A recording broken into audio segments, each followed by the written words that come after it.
And what I want to kind of switch to is how a Neophyte interpretive model of looking at the Book of Mormon can help us dive in deeper to understanding these gender and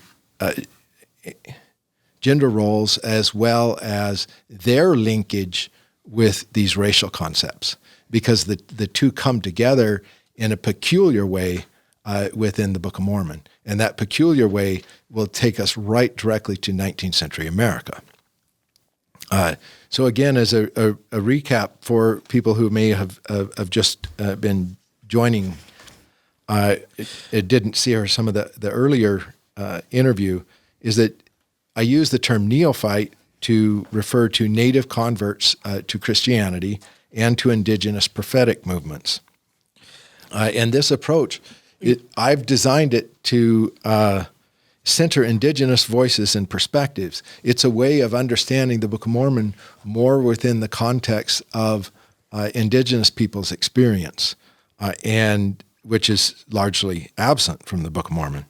And I treat the Book of Mormon in this approach as an allegorical commentary on contemporary Neophyte communities, presenting ancient characters as types and shadows of actual people in the 18th and 19th centuries. In other words, what I think Joseph Smith was doing, whether he realized it or not, in his storytelling that comes through in the Book of Mormon, he's taking things that were familiar to him from his time and place and projecting them back into ancient America. He's even taking individual people with whom he is likely familiar and using them as models for characters in the Book of Mormon. Now, Dan Vogel has done a great job of establishing this within the Book of Mormon and the early parts of the Book of Mormon and the Book of Nephi and the relationship within Nephi's family. Not only Dan Vogel has written about how the children of Lehi tend to look a lot like the family of Joseph Smith Jr. or Joseph Smith Sr. and his children. But Robert Anderson has written a great book on this as well. And so it's already well established that Joseph Smith is using characters with people with whom he is familiar as models for Book of Mormon characters. So we might extend that more culturally to go outside of his family and say, are there other people that might be similar?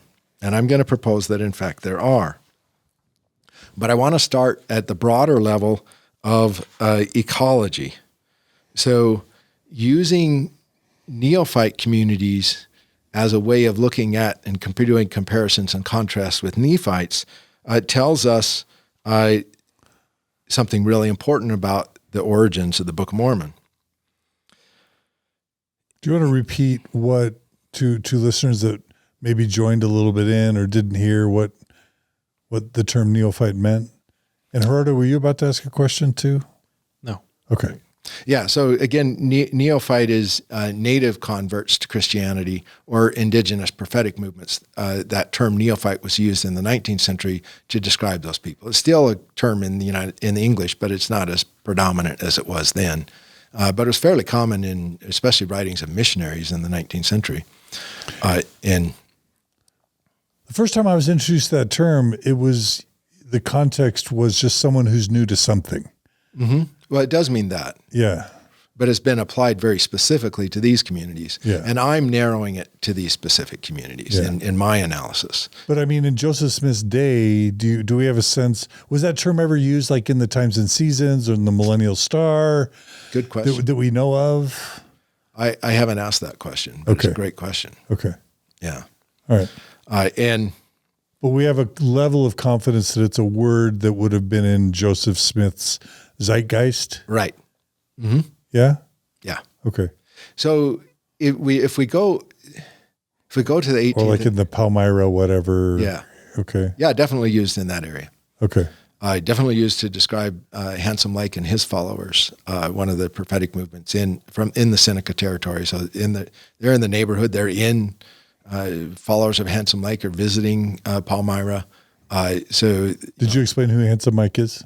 He's a Seneca prophet, and I'm going to talk a little bit more about him later. Okay. Yeah.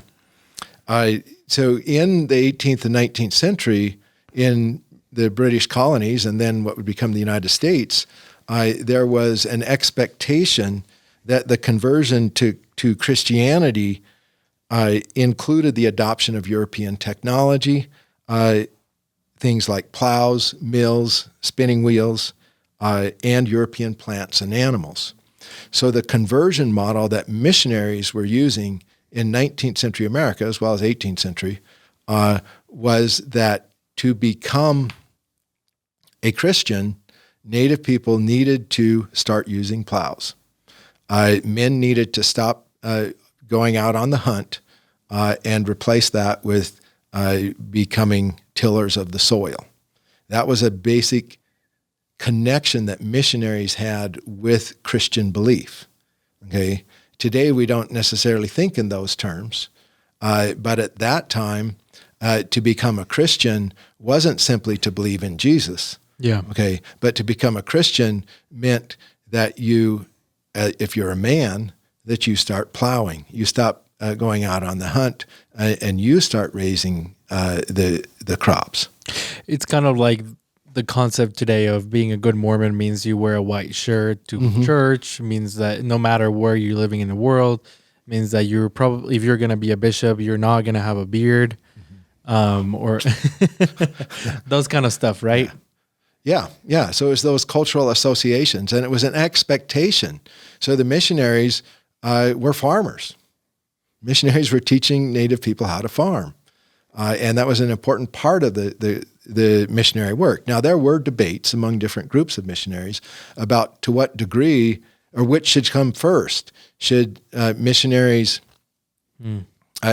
should they try to convert Native people to Christ first, okay, or should you develop the civilizing aspects first and then let the light of Christ come forward on its own? That was kind of the Quaker sort of worldview, is that work on building the skills to become a farmer and build the skills that they need to survive. They've already got the inner light of Christ, the Quakers believed, so that'll come to the surface once they've made these cultural transitions. Okay, where you had I'm blanking on the name of the missionary group that really emphasized first just getting the belief in Christ, and then later coming up with the agricultural adaptations and that sort of thing. But the group of missionaries that the Joseph Smith family was most associated with are the Christian missionaries coming out of Moore's Indian Charity School, a missionary training center created by Eliezer Wheelock. And in his worldview, integral to missionary work was the adaptation of European agriculture and technology. And so that to become a Christian meant that you raised wheat, barley, and oats. It meant that you had cows, horses, sheep, and goats. It meant that you used wheeled vehicles. It meant that you used spinning wheels. It meant that you used mills and you used steel. Okay, these were part and parcel of the missionary work. So missionaries had blacksmiths with them. Yeah.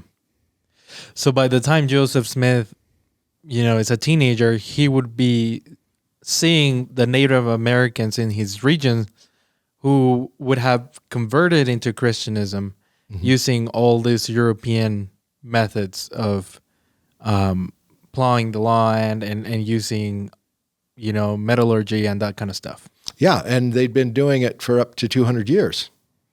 Right. So now it was much more so in those later years. So in the late 18th and early 19th century, there was a lot more of that. And in Haudenosaunee or Iroquois and Algonquian communities, these are the native communities in New England and New York. In these communities, this also included a shift from matrilineal to patriarchal systems. So that matrilineal system where I mentioned earlier, the understanding your heritage through your mother's line, that gets replaced with this patriarchal seed concept that we see in the Book of Mormon. Okay, so that too is connected, and because in Haudenosaunee communities, women owned the land. The women, so a man would go to his wife's mother's or grandmother's home and live with his wife some of the time. He traveled a lot. But it was women that owned the land, women that planted the crops, that cultivated corn, beans, squash, sunflowers, and others, and they had control of that. Women's power was based in that. And because they had that power, they also had the ability to elect the men to a democratic council known as the Iroquois Confederacy that, not coincidentally, consisted of 50 sachems. A model that Laurie Taylor has argued that Joseph Smith would later adopt in creating a Mormon Council of 50 that would eventually include even an Iroquois member, an Onidah man by the name of Louis Dana. And the Onidah are the group, I think, to really focus on. The Onidah are really important because they are the only ethnic group whose name clearly and unequivocally appears in the Book of Mormon. Okay, so you get these people arguing for a Mesoamerican setting in the Book of Mormon. There are no ethnic groups that are clearly named in the Book of Mormon. There are some people say, well, Nahua and Neophyte, maybe they're similar. They both start with an N. They got an H, But Onidah, the spelling of Onidah used in the Book of Mormon, it matches. There's two spellings that are used, and those match. I went back and checked the diaries of Samuel Kirkland, missionary to the Onidah, and both of the spellings that appear in the Book of Mormon appear in his journals. And so these spellings in the Book of Mormon, even though they don't match the spelling Onidah prefer today, which is Oneida, that the spelling that was used by Joseph Smith was the same type of spelling being used by members of Neophyte missionaries to Neophyte communities, such as Samuel Kirkland. And so Onidah become really kind of a starting point for this Neophyte interpretive model because they're clearly named. Now, in the Book of Mormon, Onidah is a place name, which it also is in the Oneida territory. So it's both a place name and an ethnic group. And in the Book of Mormon, it's spelled slightly differently, at least. Oh, I mean, you just said this, but Onidah. Yeah, in the Book of Mormon, and then without the H, but that was the common spelling in the 19th century. Right. Yeah, so again, takes us right to the time and place of the production of the Book of Mormon. Or it proves the Book of Mormon's true. It depends on what you mean by true there. In the Book of Mormon, Onidah is a place name for a hill where exceedingly impoverished Zoramites gathered. Okay, in the 19th century, it's one of the 5 or later 6 nations of the Iroquois, and the Oneida are. So the nations of the Iroquois are the Mohawk. This is kind of going from kind of eastern New York to western New York. You got the Mohawk, or kind of central New York to western New York. Mohawk, Oneida, Onondaga, Cayuga, and Seneca. So the Joseph Smith family living in Palmyra lived in Seneca territory. Oneida territory, if they followed the Erie Canal towards the east coast, they're going to go down the Ganargua Creek and then into the Mohawk River. And the Mohawk River is going to take you right by Oneida, where there are a number of hills at Onidah, any one of which could have been the inspiration for that one in the Book of Mormon. And when you're traveling down the Erie Canal in the 1820s, according to other accounts of people traveling down the canal, you could see the Onidah communities from the trail, and they were described by contemporaries of Joseph Smith as impoverished and poor. And in fact, in their own histories, the Onidah described this as a particularly detrimental time in their history. And this is because despite fighting for the American independence, the Onidah lost most of their land and economic livelihood in the aftermath of the Revolutionary War. And it's interesting, too, that in the Book of Mormon, you have battles between kingmen and freemen, much like you see in the American Revolution. And you have the people coming from Onidah fighting on the side of the freemen. And the Onidah fought on the side of the patriots in the American Revolution. And so you see these parallels start getting stronger and stronger when different pieces come together. So a largely neglected component of Book of Mormon studies is the relationship between a named group of people, the Onidah, in the Book of Mormon, and a real group of people known as the Onidah. And this real group of people, unfortunately, didn't exist as Onidah in ancient America, but did exist in 19th century America as Onidah. That was the term they were using at that time. And, of course, their ancestors would have lived in ancient America. And I think what I see Joseph Smith doing is using concepts of types and shadows, where you see in the Book of Mormon, there's this encouragement to apply the Scripture to yourself, to read Scripture as a way of connecting to your time and place. And so to see types and shadows in the Scripture towards your own world.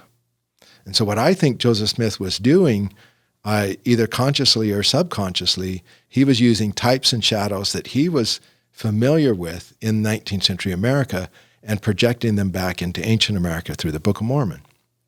The Onidah being one of them, but the key to starting to identify all of these other connections. And how was the Smith family connected to the Onidah? Or were they? They were, in fact.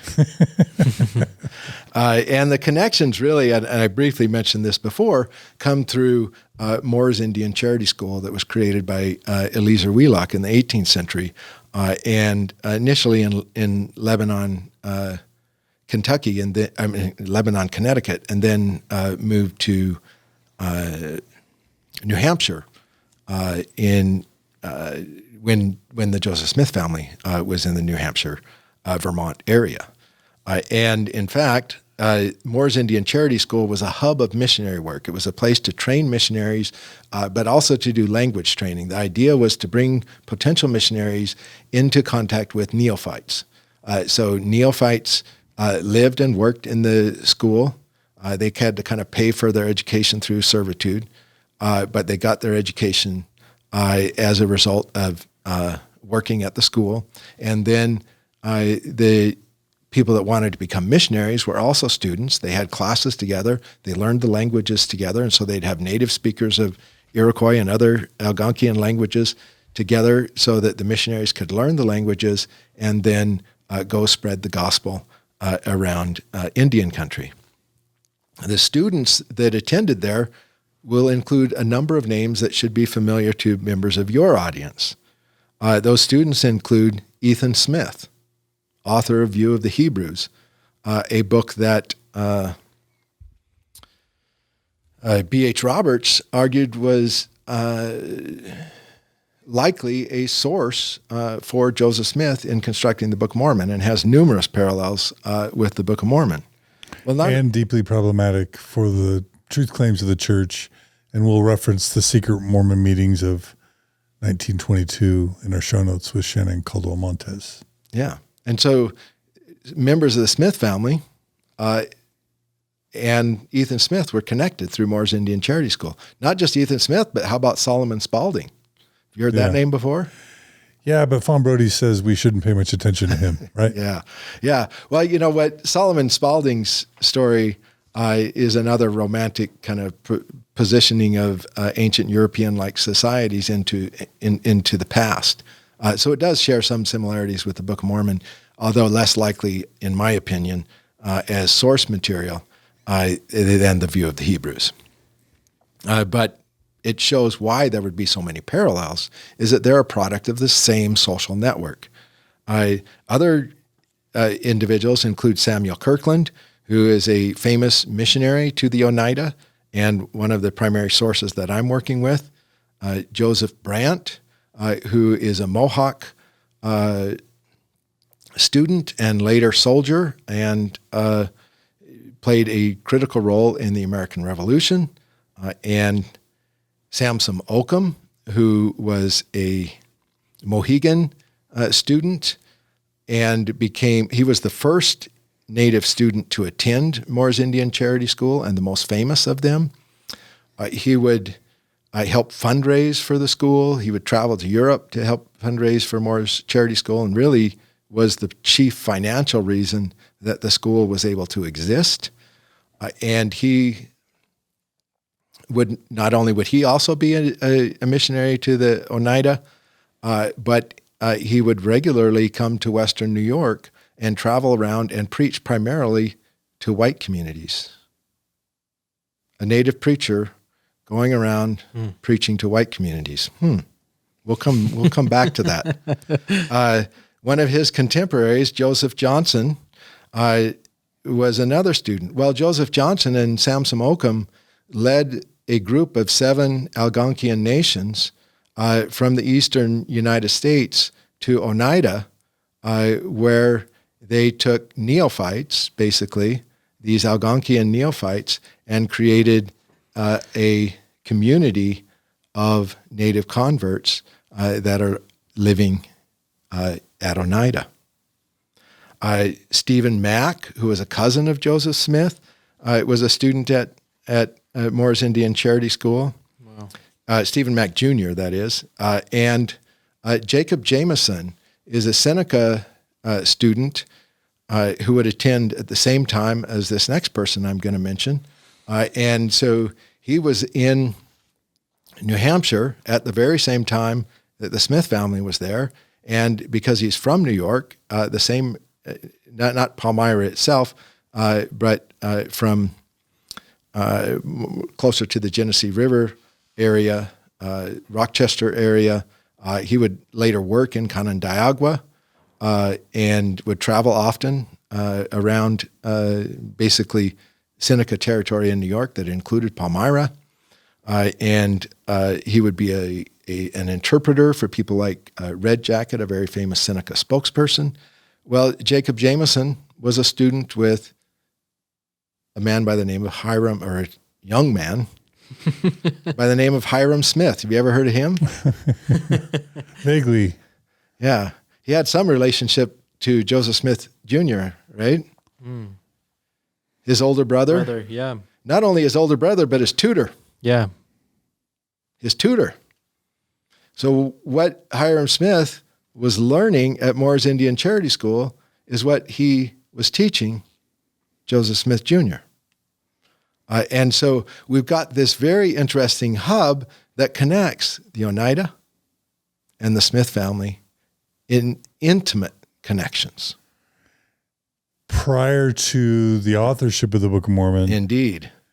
And the word Onidah is appearing twice in the actual Book of Mormon. Indeed. So you've already answered this question, but I just want to have you repeat it and I want to absorb it. So what's this school and how close is it to Palmyra? It's not near Palmyra. It's in New Hampshire. But that's near Vermont, where they lived in Vermont. Vermont. So, yeah. So prior to moving to Palmyra, the Smith family's living in Vermont. Joseph is born in Sharon, Vermont. Mm-hmm. And then there, close to Sharon? I think it's Lebanon, New Hampshire. Lebanon? Yeah. Okay. Yeah, but they school, live nearby. Yeah. There's this school that was created, why? To Christianize the Indians. And then why are a bunch of whites and Smith family members attending a school created to convert Native Americans? probably because they wanted to be part of that missionary group, missionaries to the Indians. They were getting trained to be missionaries to the Indians. But they also had a really strong family connection to the school. There's 3 generations of the Smith family connected to Morris Indian Charity School. Okay, wait a minute. So, Gerardo's laughing. This is a big deal, I think, because I've always huge deal. Because I've always wondered, where is Joseph grabbing this idea that there are golden plays written by Native Americans about Christianity? Not just that, but like Brent Metcalf called my attention to this. The entire purpose of the Book of Mormon is what? It's to convert. It's to convert Native Americans to Christianity. Yeah. Yeah.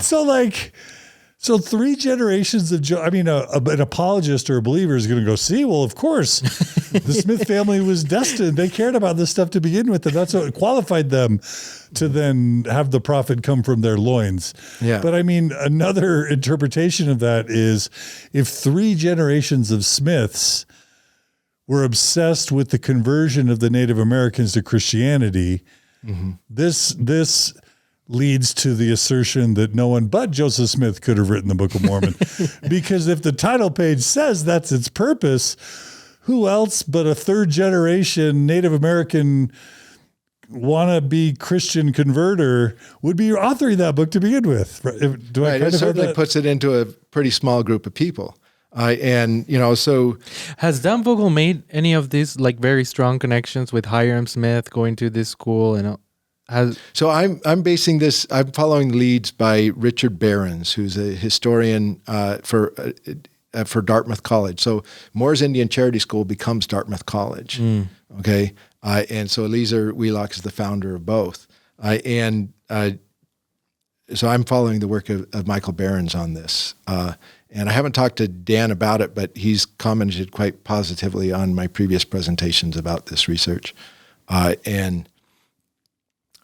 so I'm building on Behrens's work. Yeah. This is to me, this is a big deal. This is like a major missing It is a big piece of the puzzle. Right. Because it's like literally the main reason the book would have been authored. Right. Yeah. Right? So a cousin of Joseph Smith Sr. is faculty at Morris Charity School in Dartmouth. And so that's part of why the Smith family gets charity, because I don't think Hyrum paid tuition. He was a student there and able to basically go to get school tuition free. But the expectation is that he will become a missionary. Okay, because I've heard about a Dartmouth connection with Hyrum and Ethan Smith and Spaulding, but it was a theological thing. Go ahead. Yeah, that's there. There is a strong theological connection. Although on that, the Arminianism, isn't that the term? Yeah, that's a part of it. Separate from the Indian school? No, that was part of what was being debated at the school at the time. Oh. Yeah, and so, I have talked to Dan a little bit about that, and he says, Michael Behrens argues basically that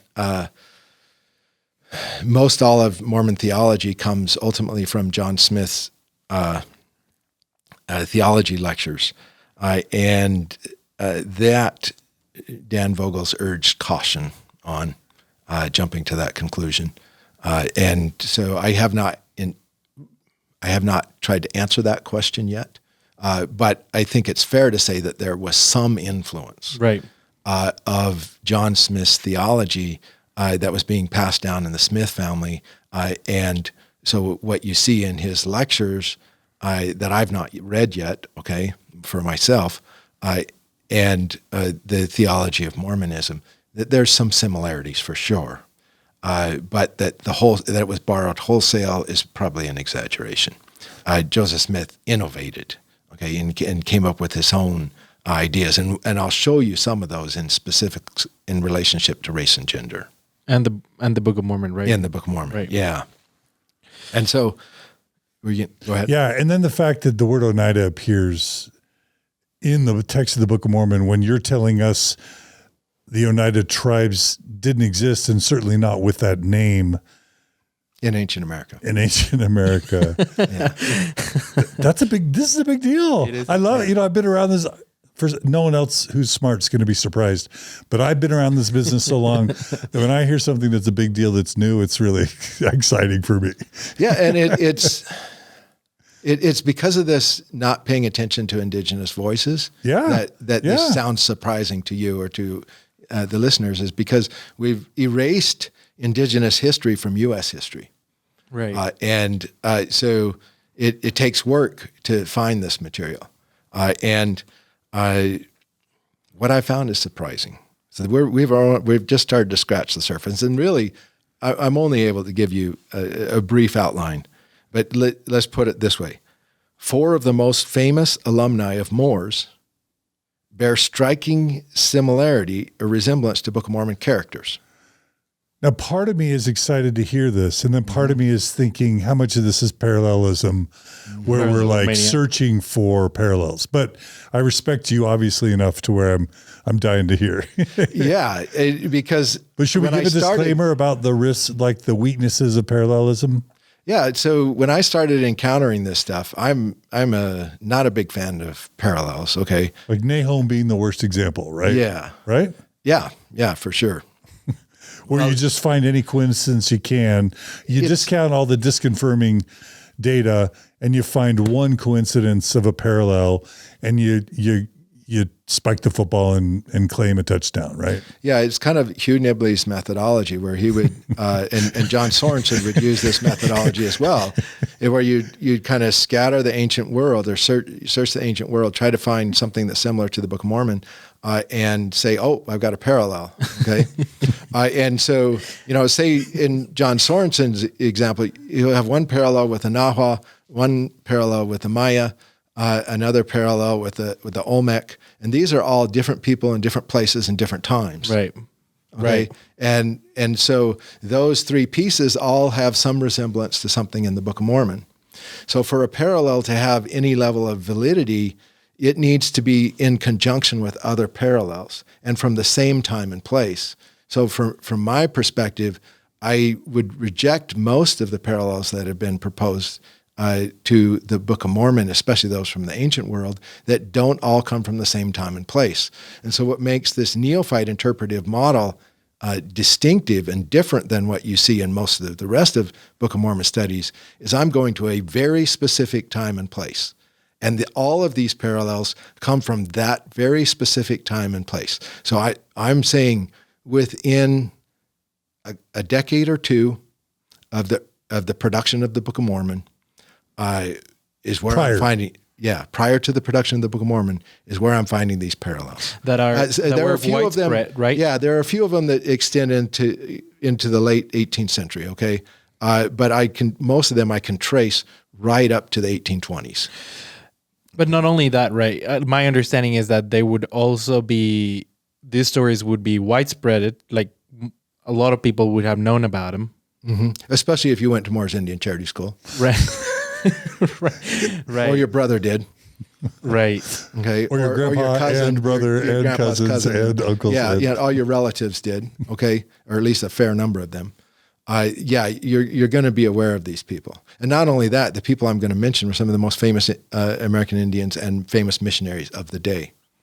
So the 4 most famous alumni, as I said, or 4 of the most famous alumni of Moore's Indian Charity School bear a striking resemblance to characters in the Book of Mormon. And not only are they similar, but they are connected to other individuals that are similar to other characters in the Book of Mormon. Okay, so this isn't like finding. It's like a chain. It's not finding somebody like Samuel the Lamanite, and I find him in Nahua culture, and then I find Quetzalcoatl or Quetzalcoatl would be Nahua in Guatemala, but I find Gucamats in Quiché in Maya, and these 2 aren't connected with each other. Okay, and what I'm saying, these individuals are all tightly intertwined with the Smith family. Okay, yeah. So there's a method by which the Smiths could have found out about this stuff, and very likely did. And so I want to, identify these 4 and the related characters. So Samuel the Lamanite in the Book of Mormon appears to echo a Mohegan preacher. So, if you don't mind, Yeah. Thomas, let's talk about the Book of Mormon character, his like the characteristics of the Book of Mormon character, and then you talk about just so for the people that are may not be Mormon or haven't read the Book of Mormon, or maybe the people don't remember who these characters are, So let's start with Samuel the Lamanite. What were his characteristics, and then let's compare him with. Yeah. So Samuel the Lamanite is a Lamanite preacher who comes to the Nephite cities and preaches before the appearance of Christ in ancient America. So he kind of is like a harbinger of the coming of Christ. So he would be a dark-skinned Lamanite. Native American Lamanite. Yeah. Preaching to white Native Americans. Right. Or Nephites. Or Nephites, yeah. Yeah. And so it's that preaching role. It's the message, the emphasis on Jesus, the emphasis on Jesus as manifesting himself to all nations, and the way to come to Jesus through repentance, baptism. These are all themes in this particular person's preaching that I'm going to talk about. Okay, so what Samuel the Lamanite is teaching and what the Mohegan preacher Samson Occam are preaching are very similar messages. Okay. The fact that they are, in the case of Samson Occam, he is a Mohegan preaching not only to his own Mohegan communities, but also to white communities. And the most famous person doing that and traveling through central New York frequently. And here we have his diaries. So if we compare this to a question of say, Nahum, right? If in Nahum, I shouldn't have brought that up. they found Lehi's diary in Nahum, Right. you'd get my attention. Right. Okay. Well, we have Samson Occam's diary. Right. We have Samson Occam's diary. We can read it and compare it to what Samuel the Lamanite was saying. We have newspaper reports of Samson Occam, and we can read those. And we have letters between Samson Occam and people at Moore's Indian Charity School. And so we've got a whole richness of primary sources to look at with these individuals. So Samson Occam doesn't occur by himself, but he, as I mentioned earlier, worked with Joseph Johnson, another Mohegan preacher, to bring a group of 7 Algonquian nations to settle at Onidah, much like the 7 nations, Lamanite nations in the Book of Mormon, that would become known as the anti-Nephi Lehis and later as the people of Ammon. And so you have Samson Occam involved directly in the same type of preaching, the same cultural conversion that occurs in the Book of Mormon, even with similar numbers, similar behaviors, similar locations at Onidah. All of these are interconnected. And it isn't just these individuals. Okay, so Samson Occam is one of those most famous alumni. So the parallel is Samson versus Samuel preaching to baptism, redemption of Christ, conversion. He was a dark-skinned Native American preaching to white people. And unifying. And also involved in other events that are described in the Book of Mormon. The creation of the anti-Nephi Lehis. And unifying or seven nations, basically. Yeah. I mean, that's pretty, that's pretty compelling, I think. And he had correspondence with and the name. We didn't mention the name is very similar. Right. And I should say that besides Joseph Johnson and Samson Occam, the third primary missionary in that was Samuel Ashbow. So, but Samuel wasn't as well known. Samuel Ashbow wasn't as well known. So I think with some of these characters, Joseph Smith was maybe conflating individuals. Okay. So he may have applied Samuel Ashbow's name to Samson, but Samson was also known as Sam. Okay. So, there's a very strong connection between the name, even if Samuel Ashbow wasn't being conflated with him. Right. It's a very similar name. We have 3 letters. Yeah. And it might. Yeah, we got 3 letters. That's good. And it might seem specious or whatever, a stretch, except for the fact that the Smiths were all studying at this school that he helped fund and found. Right. And he was the most famous alumni. Yeah.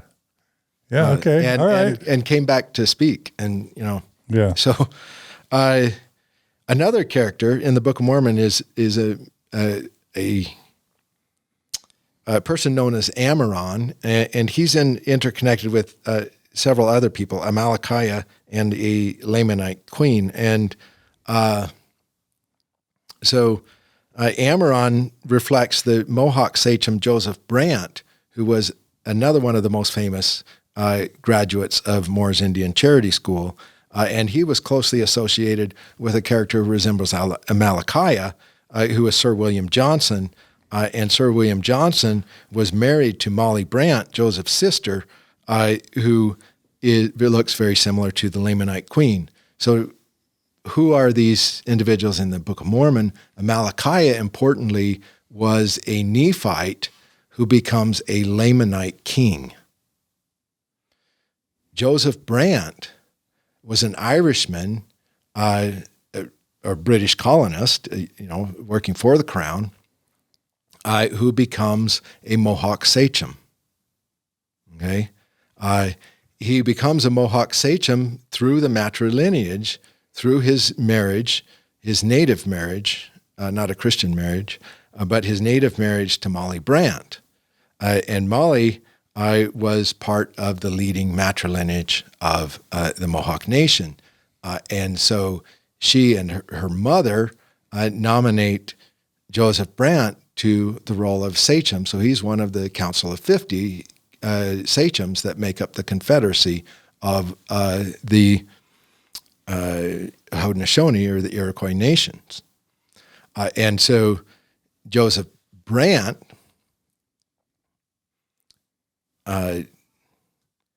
he is the brother, basically, of or brother-in-law of Sir William Johnson. And what happens in their actual lives is that Sir William Johnson got his name Sir because of his role in the French and Indian War, where he helped lead the Mohawk nation and Seneca nations against the French, and basically captured some of the first British victories in the French and Indian War.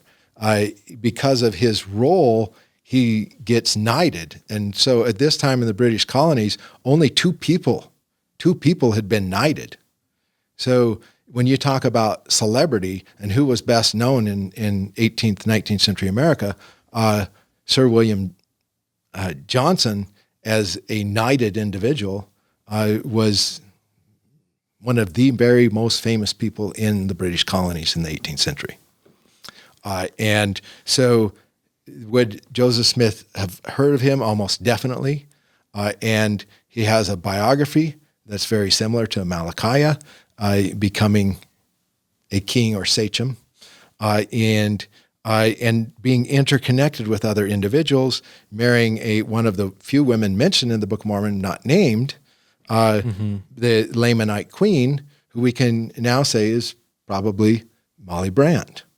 Okay, and then Sir William Johnson, just like Amalickiah, dies suddenly and unexpectedly on the eve of a great battle between freemen and kingmen, the American Revolution.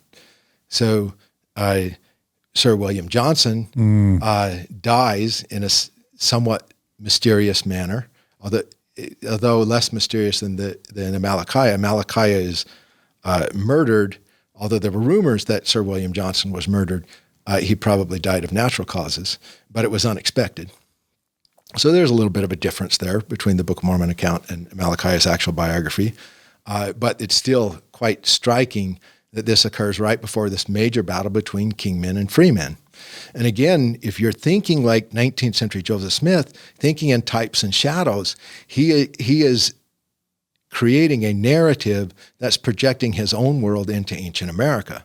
The American Revolution, that struggle between freemen and kingmen, and of course, other people have pointed out that Captain Moroni and George Washington bear a number of similarities. Well, it's not just them, but the people on the other side are looking like these people coming out of Moore's Indian Charity School. And so if you're thinking types and shadows, you're thinking apply the scriptures to your life. This way of thinking, which I will point out, is not historical. It's not good historical methodology, but this way of thinking is the religious world in which Joseph Smith lived. And, you know, I could go on and on about additional, well, I will say Ammoron basically becomes the king after Amalickiah, just like Joseph Brant ends up becoming a military leader for the British in the American Revolution.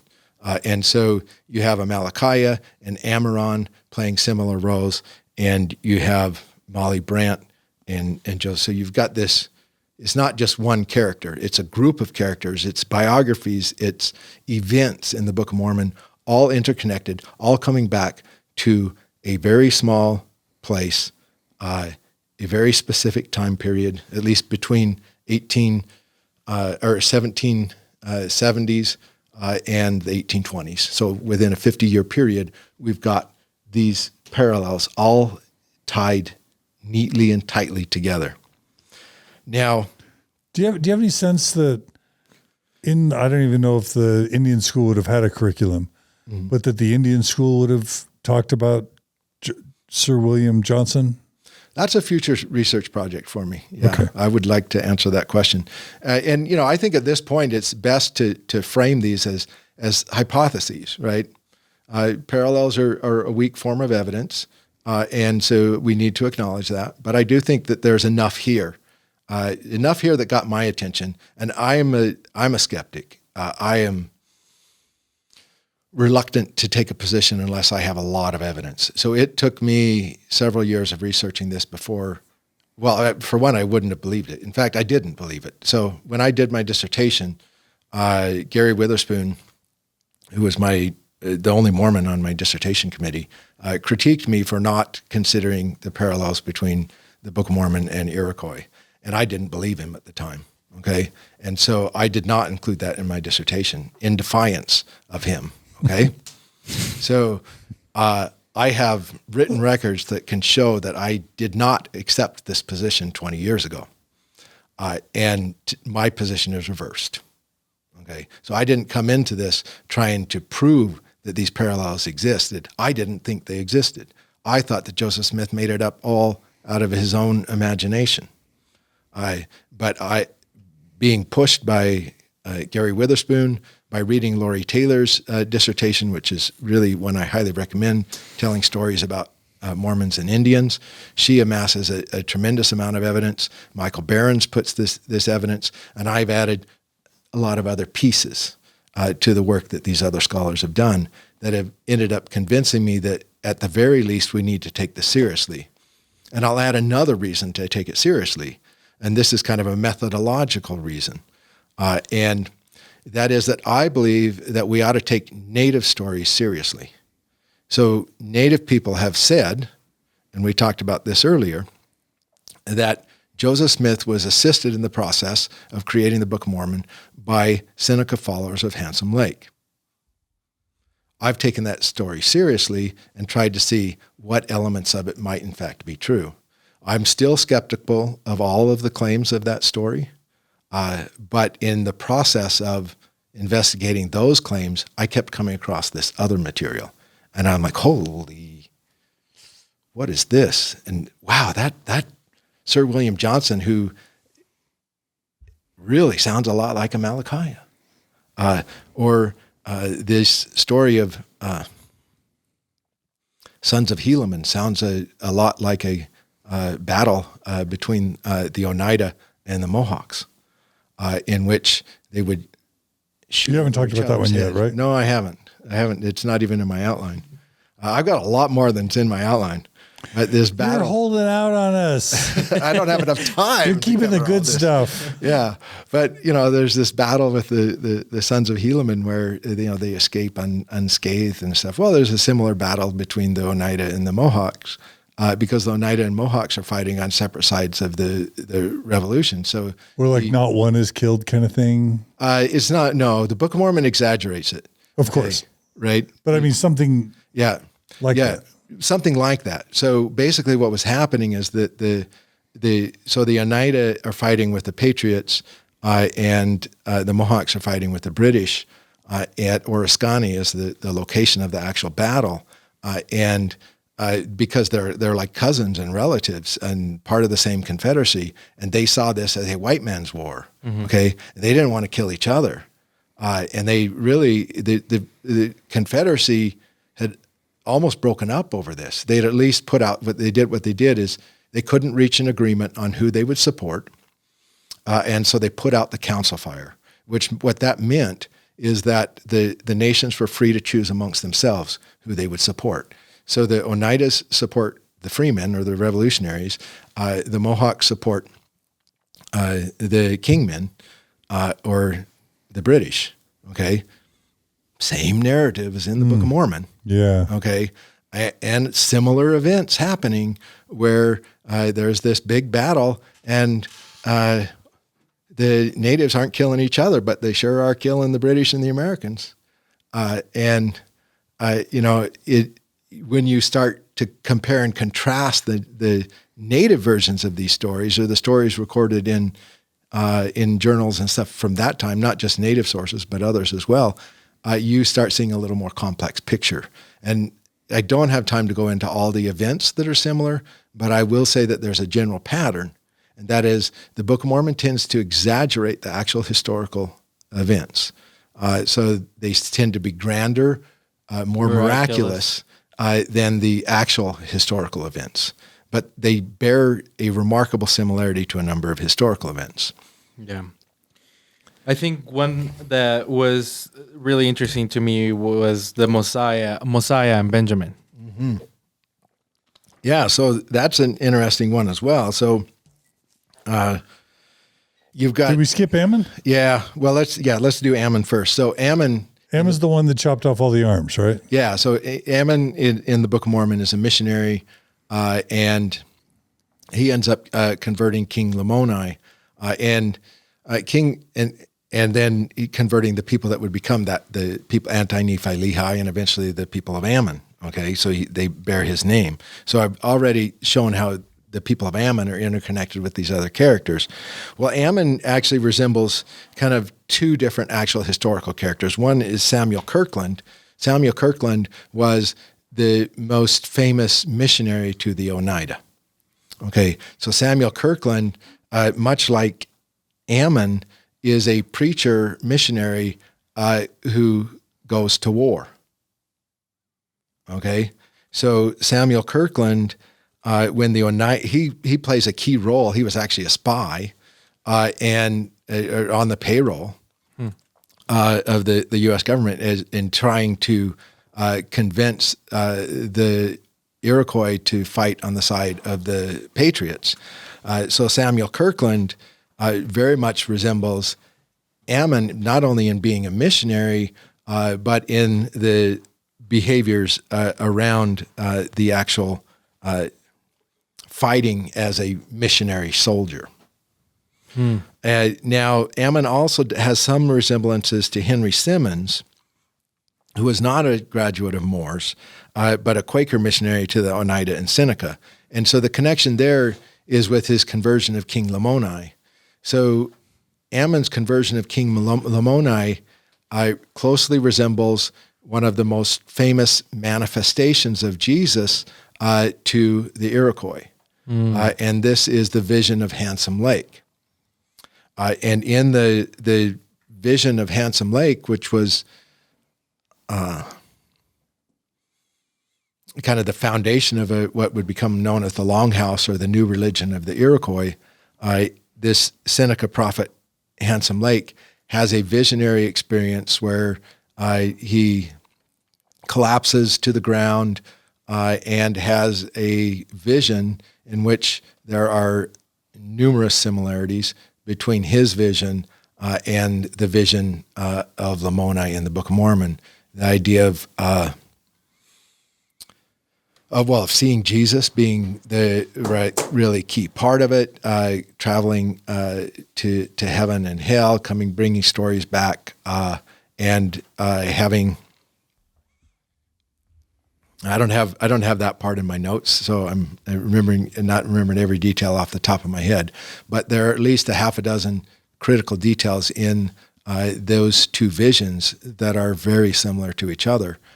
And then a woman, Abish, in the Book of Mormon, plays a key role in calming people down around and helping to spread the message that it's okay. She plays this role of saying, kind of as an advocate for the missionaries. So while the King Lamoni and his wife are laying as if dead, Abish is gathering the people. Okay, in the story of Handsome Lake, it's his sister who's gathering the people. So you have. I'm reading this just on Wikipedia. It says shortly after Handsome Lake's first vision, he ceased drinking alcohol. Mm-hmm. He regained his health, began bringing a message of the good word to his people. He preached against drunkenness and other evil practices, and Handsome Lake abolished societal sins, attempting to cleanse the tribes of all immoral actions. So kind of similar to what King Lamoni does. Exactly, after his vision. Yeah, and so I think Ammon is a conglomerate of two individuals, of Samuel Kirkland and Henry Simmons, and then Lamoni is a reflection of Handsome Lake. And now keep in mind, the Handsome Lake followers today are saying that Joseph Smith got these ideas from them. Yeah, when are we going to actually believe the natives, right? Yeah. Like pay attention to them and believe them. Yeah. Since they were there and it was about them. And for them, they recognize this. But, people that have grown up. And that's contemporary. Yeah. People growing up in Utah in the 21st century or in Mexico in the 21st century don't know these Iroquois stories. And so they don't see the connections. Yeah. And another one worth taking the time to mention is Kings Mosiah and Benjamin. So these kings in the Book of Mormon are part of a dynasty where you have a dynasty of a transition from a reign of kings to a reign of judges in the Book of Mormon. And that dynasty has some biographical details in common with a couple of other people connected to Moore's Indian Charity School, a Mohegan alumnus by the name of Isaiah Uncas, and his grandfather, Benjamin Uncas. Okay? And so you have a sachem, Uncas, or Benjamin Uncas, who's very similar to King Benjamin in the Book of Mormon. And so this pattern of seeing sachems as kings and of using actual native names from, in this case, the 18th century for characters in the Book of Mormon is the same similar pattern. And it's not just the names that are similar. So Isaiah is similar to Mosiah. Mosiah, appears maybe Moses and Isaiah kind of combined creates Mosiah. And so you have this Isaiah Uncas. And I think Bill Reel mentioned Mohegan and Isaiah sound a lot like Mosiah. Mosiah. Yeah, Mohegan and Isaiah. Yeah, that is similar there. And what's important too is the storyline. So the reason that Benjamin Uncas was so famous in the 18th and 19th centuries was because of a struggle over land in the court of Connecticut. Basically, there are three Benjamin Uncases, okay? Benjamin the first, second, and third. Mm-hmm. And so there are a series of kings that allied with the colony of Connecticut and they fought on the side of Connecticut and the other colonies during the Pequot War, and they became really the critical allies. Benjamin II converts to Christianity. He becomes the first native king to convert to Christianity. And then you have a Book of Mormon character as like the first kind of Christian king, okay? And in the Book of Mormon. And what does he do? He does away with kings, okay? Well, there was actually a debate occurring within the Mohegan community that Samson Occam played a really key role in, okay? So what was happening is that the Connecticut of colony was the colony of Connecticut was engaged in some really corrupt, basically bribery and threatening practices in order to coerce the Mohegans to accept Benjamin Uncas as the king, or as a king-like character. Yeah. Because that wasn't the traditional role. It was not a patriarchal society. It was a matrilineal society. And if they had followed the matrilineal system of selecting the sachems, Benjamin would not have become a king. And so, especially Benjamin III was being highly criticized for being a pawn of the colony of Connecticut. And so Samson Occam led a revolt within the Mohegan and Pequot nations against the Uncas family, and insisted that they would no longer select a king in the British terms, but instead they would not.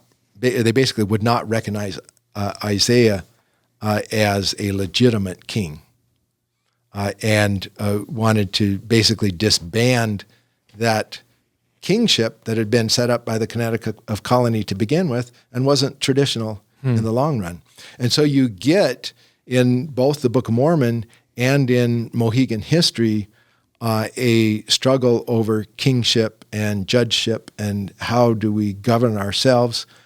And here's another graduate of Moore's Indian Charity School who has a grandfather that has a name similar to a character in the Book of Mormon, and that the biographies echo each other. And Benjamin Uncas was one of the most famous Indians of the day. So the name Uncas, for those that are familiar with American literature, shows up in The Last of the Mohicans as a character in that popular book that was published in the 1820s. And Andrew Jackson praises in the 1833, does a monument in Connecticut to Uncas as the kind of the best ally that the British had among the Indians. And so you see this fascinating interconnectedness. Yeah. And I might as well add the next one, King Noah, seeming how it's not on my notes, but King Noah is one of the most interesting ones, because this is not actually a native individual, okay?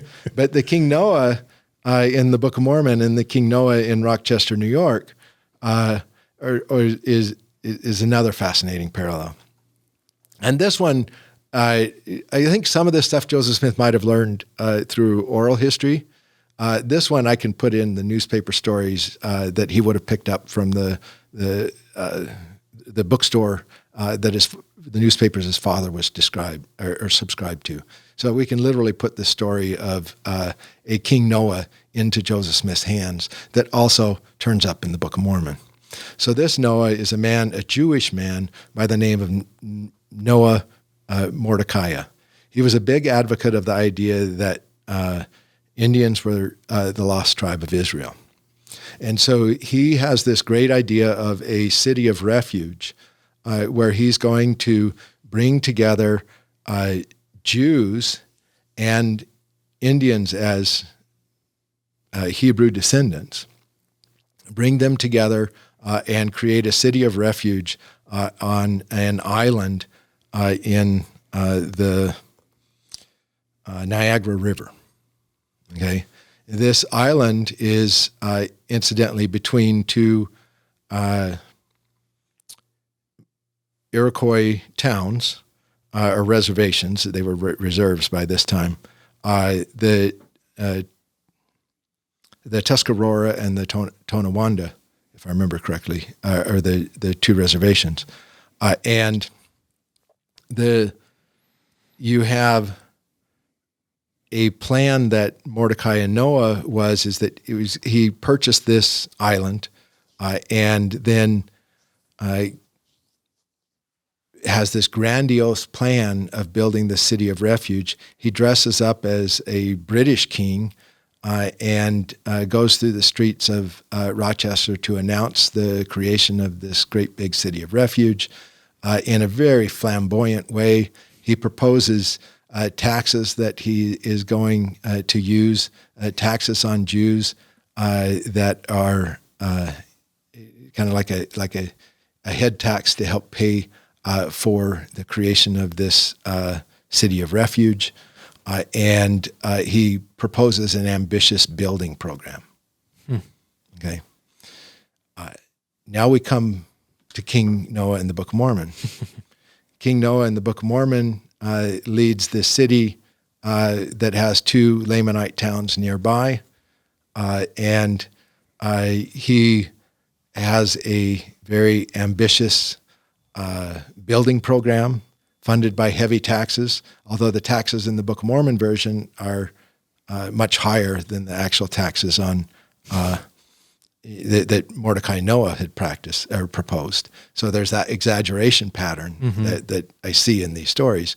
But he's got this ambitious building program. He's got the taxes. These are details way beyond anything we've ever seen in Mesoamerica, or even in the looking at the ancient world and connections to the Book of Mormon. We just don't see that kind of detail. And then look at what is the cultural context of what's happening in the Book of Mormon. Well, King Noah is confronted by a Christian missionary by the name of Benjamin? No, Abinadi. Oh, Abinadi. Yeah. And Abinadi. So what's Abinadi's criticism of King Noah? His criticism Too worldly, is no, that materialistic? you only believe in the law of Moses. Oh. It's exactly what a He's Jewish. Christian would tell a Jew. Wow. You only believe in the law of Moses, and what you really need to do is recognize Jesus and the role that Jesus did to save all of humanity, or all of mankind, to use the Book of Mormon term. And so it becomes Abinadi gives a Christian ministry to the Jews. Right. He's delivering the Christian message to the Jews. Oh, Mordecai and Noah is a Jew. King Noah is a Jew. Okay? It's, when you start diving in, I'm like, my head's spinning. Which, of course, in the Book of Mormon is super anachronistic. Yeah. Yeah. Christian sermons to Jews in Native America, like in Mesoamerica or whatever. Yeah. It really becomes hard to take it as an ancient document, and especially now. What it does, all right, let's say we start to recognize these historical characters are archetypes or types and shadows of actual real historical characters. That provides a really neat way to read the Book of Mormon, because the Book of Mormon is a cultural appropriation. Joseph Smith's taking native stories and giving them his own spin. But we actually, now that we know the historical characters that these are based upon, and many of them were literate Christians who wrote their own stories in their own words, in their own diaries, preached their own sermons, we can actually read their words. That's what I'm doing. That's what I'm doing as I'm working on this book, is I'm reading essentially the diaries of Samuel the Lamanite, the diary of Ammon, and the and using those to rethink the Book of Mormon and rethink curses, race, gender in the Book of Mormon. That's what I want to one more thing to emphasize before I go into what I've learned from reading those diaries. And that is that there were 3 key books published by Moore's alumni and their relatives prior to the translation of the Book of Mormon that share numerous parallels with the Book of Mormon. And I can't go into all those here, or we just run out of time. But these are well known to many of your audience. Ethan Smith's View of the Hebrews, published in 1823 and 1825, probably one of the more influential books in at least sharing a common cultural view that Joseph Smith had coming out of Moore's Indian Charity School with the Book of Mormon. So even if Joseph Smith didn't read Ethan Smith directly, he came from that same cultural milieu. And another key one was Jacob Jameson, who I mentioned earlier was a Seneca classmate of Hyrum. Well, his grandmother, Mary Jameson's biography was published by James Seaver in Canandaigua, New York in 1824. It includes a number of similarities, some elements of the mound builder myth type stuff that are in there. But one of the really interesting ones is the similarities with Abinadi's flogging, or the Abinadi, when he was killed, was killed by a Seneca torture technique that is described in detail in Jacob Jameson or Mary Jameson's biography, and would have been available to Joseph Smith. There are a number of other parallels there that I don't have time to go into, but another, buy the book when it comes out. Yeah. Another key source is, these are written sources available to Joseph Smith at the time, before he published the Book of Mormon, is Samuel Kirkland's adopted son is a Tuscarora man by the name of David Cusick, who published sketches of ancient history of the Six Nations in Lewiston, New York in 1826 and 1828. And he was an artist selling that to people coming up and down the Erie Canal. And that book bears a number of similarities with the Book of Mormon, particularly with the stories of the Gerardites. And it tells you why there are elephants in the Book of Mormon, or why there are giants, why the Gerardites are giants and stuff. And so it becomes a really key text for understanding the Book of Ether in the Book of Mormon, and, really enriching the network. But our topic is race and gender, right? So I want to. Man, I bet you never would have read the Book of Mormon this much if you had been just an Orthodox Mormon. Like, yeah, I bet you know the Book of Mormon way better than you would have ever been if you had not lost your faith. Yeah, I think I've studied the Book of Mormon more, especially recently, than I did for. I read it quite a bit as a kid, but definitely I've been studying it very carefully, and yeah. Well, I'm just going to call it right now. Like, we haven't even talked about the Great Peace yet. You've left out a lot of stuff that you want to not give away before you publish your book, but I'm just going to call it. Like, I asked you right before we started, like, what your confidence level was that these Native American characters or figures or stories kind of directly influenced Joseph Smith and the creation of the Book of Mormon. And you said more likely than not, I think is the term you used. Mm-hmm. And I'm sure you're building on the work of others and you're partnering with others. So I don't want to necessarily say that this is all you, because you know that better than me. But when I think about Grant Palmer's contribution to my understanding of the Book of Mormon is, the big question of the Book of Mormon for people who care about truth claims is, well, if Joseph wrote it, how did he do it? You know what I mean? Yeah. And what was groundbreaking about An Insider's View of Mormon Origin for me was that he gave 5 or 6 very memorable explanations for primary sources of the Book of Mormon. Mm-hmm. And I remembered them, which is rare. But it's like Joseph Smith's own biography. So that's Lehi's dream, him and his brothers, that sort of thing.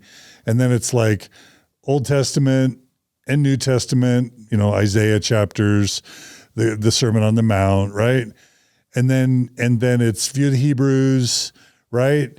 as kind of the mound builder myth, and then the Masonic lore that was going on, the Protestant sermons, and then the Masonic. Did I already say the? Oh, and then the Protestant sermons that were being given, stump speeches in the burned over district. And there's probably one other, but like, I'm going to add this, like Native American legends or stories, or Native American figures that were contemporaries of Joseph Smith, or stories related to Native American Christians or lore that were taught at this school that Joseph and his brother and parents and grandparents all had direct access to. Like this, you and whoever you've collaborated with seem to have literally identified another major source of inspiration for Joseph Smith in the Book of Mormon. And that's a major significant contribution. Because once you see all these parallels, if you just see the parallels alone, it's like, that's interesting. But you're like, I don't know, it's a bit of a stretch. But then when you know that all of these, Smith family members were attending this one school that would have been generating and teaching all of this information, it becomes really hard to dismiss this, to me. Yeah, I think it is compelling. And it took me, I mean, like you say, I came into this not believing. Yeah. Okay. Yeah. And I had to had to be convinced. Well, even now you're just saying there's a more likely than not that there's some connection. Yeah. And I'm already convinced. Yeah. Maybe I'm easily and that's convinced. just my skeptic. Maybe it's confirmation bias. It's my skeptical approach. Okay. Which is good because it keeps you from looking like a fool later. Right. And maybe that's it. I don't want to look like a fool. And because I know that parallels are so easy, they're easy to trip your mind. Parallels are kind of psychologically satisfying, but not rich in evidentiary, because you can find a parallel basically anywhere in the world. Okay. It's finding the parallels neatly tied together. It's that spiraling of parallels. That's what makes it convincing to me. It's not a single parallel, or even a multitude of parallels. It's the parallels in time and space, interconnected with each other. Yeah. That's what's compelling. Yeah. And the final thing I just want to add as an aha moment for me is, we all been talking, it's been mentioned for decades that Lucy Smith identified Joseph as a storyteller who could tell all these stories about Native Americans and who could keep the Smith family spellbound by the fireside with hours and hours of stories. But then you think, why, Like, where would he get these stories? Would he just make them up? And why would they be telling Native American stories? Yeah.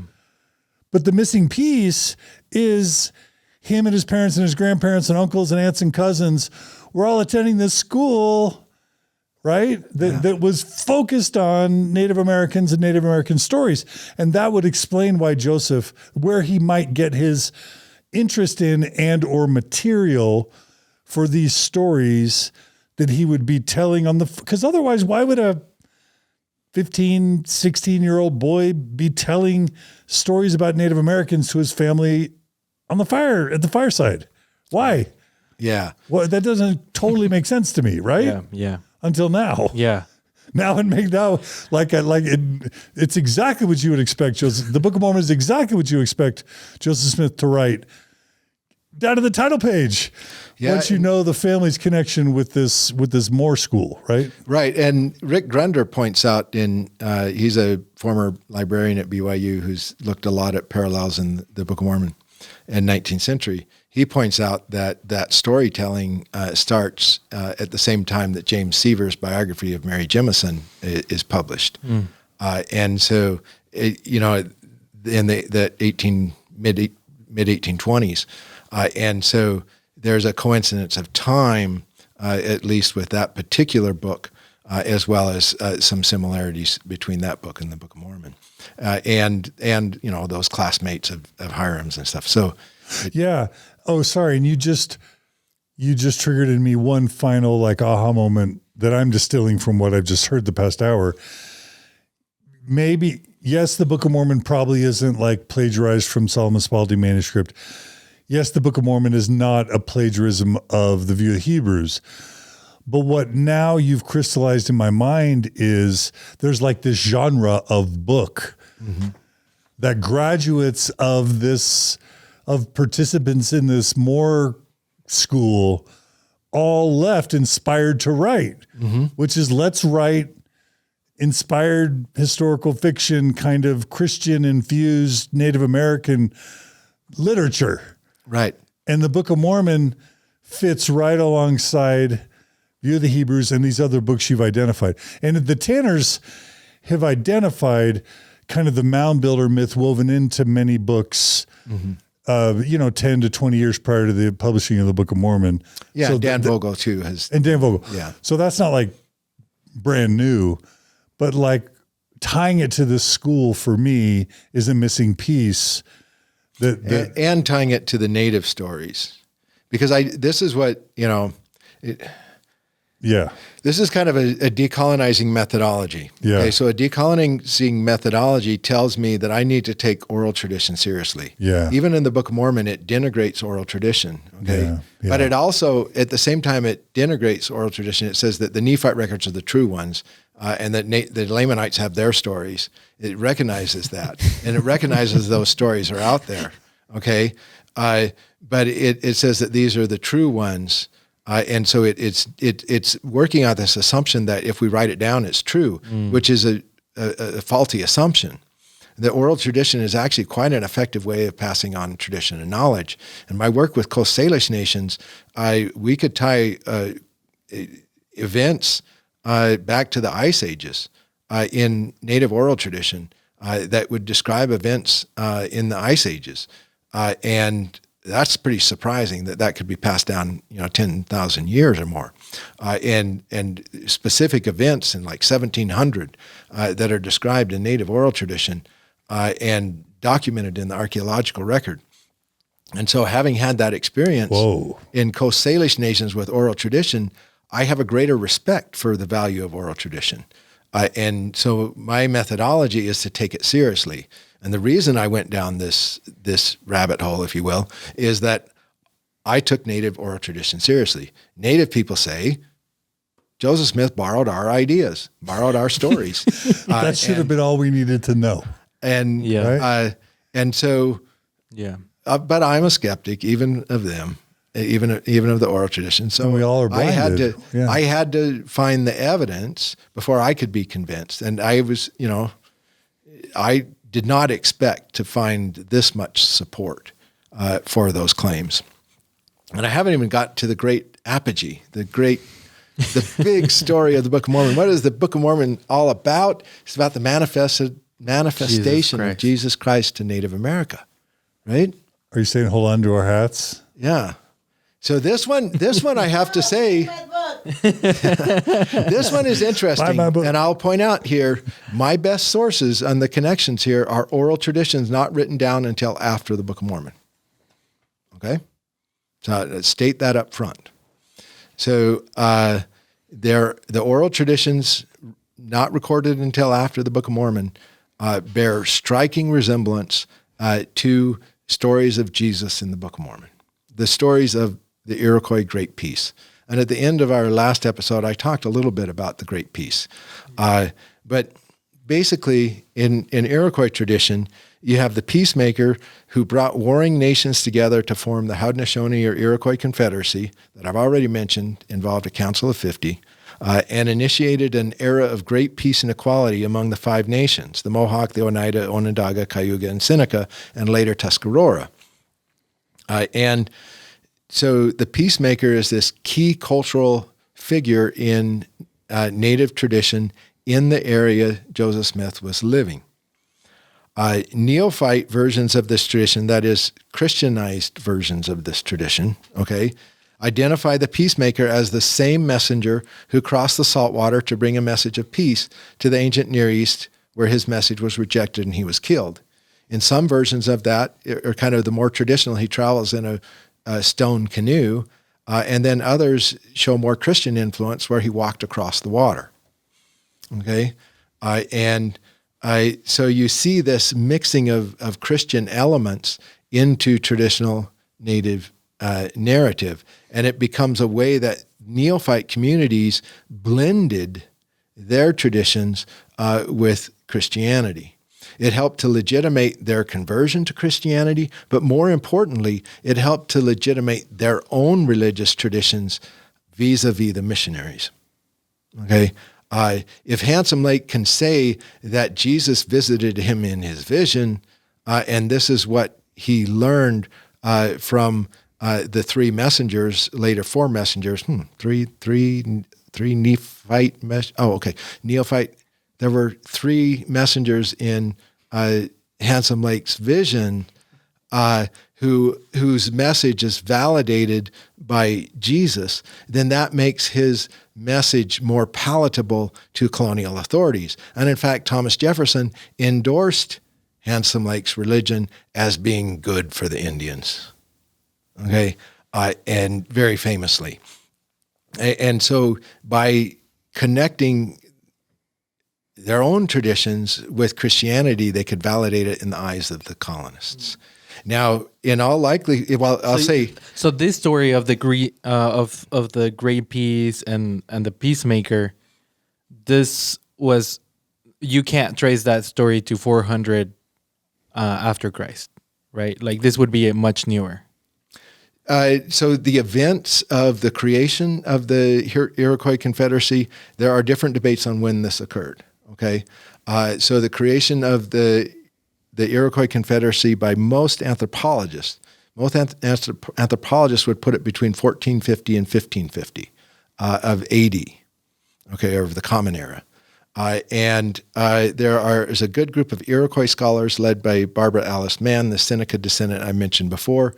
She argues for an earlier date because, like in the Book of Mormon accounts, there's an eclipse of the sun. Okay, and so they're using an eclipse of the sun as a way of trying to pinpoint this in time. And so she points to an eclipse of the sun in 1142 of the Common Era and argues that these events had occurred basically in the 12th century. Okay, that's a lot later than much later than the events of the Book of Mormon. Okay, and you got to realize, but a striking parallel. Yeah, right. And you got to realize that but what I was saying is like, because if I just had a Mormon mind, still believing, I would be grabbing your story of the peacemaker right now and be like, oh, that's coming from Jesus actually visiting America. Yeah. But this story was these stories were being developed much later than the Book of Mormon. But that's like saying, oh, there were horses in America, except it was 20,000 years too early. Right. You know what I mean? Yeah. Well, and it's interesting you mentioned that, because that is kind of when Mormon apologists encounter these versions of Christianity, like Quetzalcoatl, for example, that what they'll do is they'll say the Book of Mormon has got the true account, and those oral traditions are basically the modified, the changed, the wicked versions, right, of the tradition. Well, you know what the Iroquois tellers of these tales say about the Book of Mormon is that the oral traditions have the true version, right, and that the Book of Mormon distorted it. That Joseph Smith didn't quite understand what they were talking about, and that he Christianized it too much, and he made it too Christian, and didn't understand that it wasn't Christ who came to the Americas, it was the peacemaker who went to the Old World. And that's a big difference. Right. The peacemaker, this critical character here, is the one who went and was killed by the white people. The white people is the way the story says. Yeah, but Thomas, we're white, so our spin trumps their spin. Right. And yeah, and it really is. There's a lot of cultural bias that comes into that. And so put these stories together next to each other, and the listeners can decide for themselves. We won, so our spin wins, right? I'm being darkly ironic. I'm not serious, obviously. And myself, I tend to think the oral traditions are probably more accurate. But I will acknowledge some of their faults, and I don't think they're perfect. And wait, are you saying their story about themselves is better than our story about them? Exactly. Right. And if Mormons are always saying, don't listen to Christian versions of what Mormonism, listen to our story. Right. Don't believe ex-Mormons about what Mormons believe. Ask Mormons. Yeah. And so ask Native Americans what their history is. Right. Don't ask white people what the Native American history is. And, basically these realizations came from taking seriously Native stories and Native traditions. Yeah. Right. And I'm embarrassed. Yeah. I'm embarrassed. Yeah. Like I'm 52 and it's like, let's consider listening to the Native Americans and taking them seriously. Like that's not fully fair, but I mean, there's something really serious about this. Yeah. And there's a place. I know why you're passionate about this. It's more like before I'm like, Thomas really has a soft spot in his heart for the natives. Isn't that beautiful? But now I'm like, whoa, how about there's more truth there? Right? That we can all benefit from. Their substance, yeah. Yeah. And I realize that also with the agricultural stuff. Like it wasn't until Guns, Germs, and Steel where I realized like European food was awful. Mm-hmm. Like tomatoes, corn, like so many amazing crops, chocolates, peppers, all freaking coming from peanuts. Yeah, Latin America, Native America. Like our food would suck without them. And it's not easy to cultivate domesticated crops. That's not an easy thing.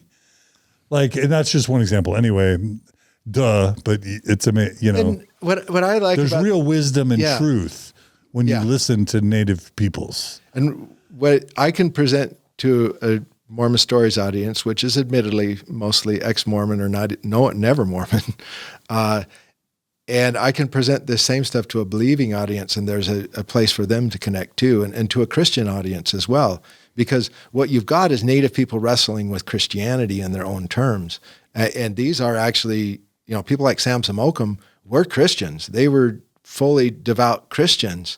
But they were also practitioners of their own Native traditions, and they brought the two of them together in a synthesis. And so I think there's this model provides a way to approach it that is kind of more focused on the truth claims like we're doing today.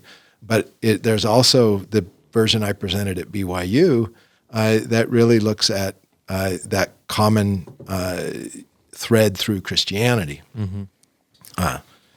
And in the Iroquois traditions, just like in the Book of Mormon, the peacemaker returned back across the water in the case of the native versions to Turtle Island, and then he told the story of his murder, and he showed the wounds in his hands and his feet and side as evidence of the atrocity. Wow!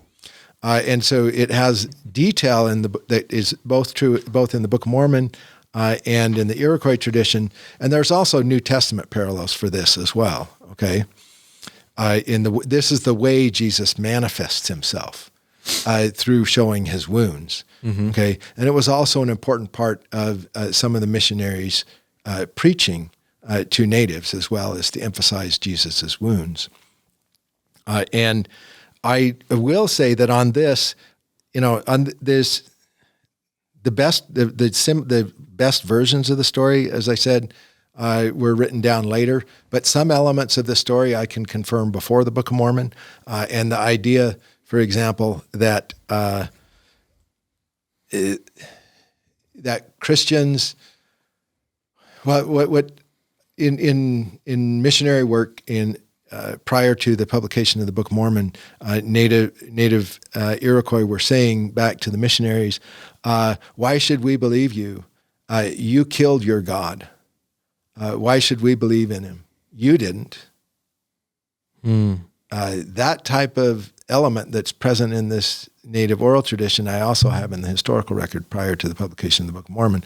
So definitely at least some of these ideas, if not all of them, were around. And I suspect all of them are around because they appear in the Book of Mormon.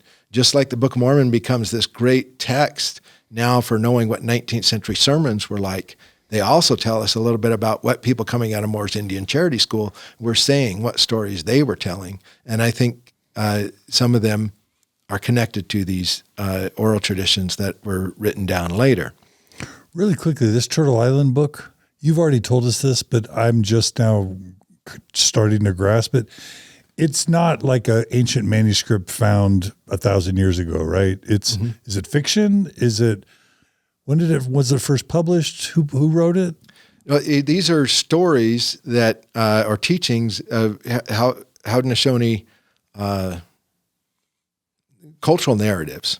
Okay, and there are dozens of them recorded in English and in the native languages, and they're often referred to as the founding of the Iroquois Confederacy story. There's the story of Sky Woman and the creation of the earth that, again, I don't have time to go into, but has some interesting parallels as well with the Book of Mormon. And these are basically the founding stories of the Iroquois Confederacy.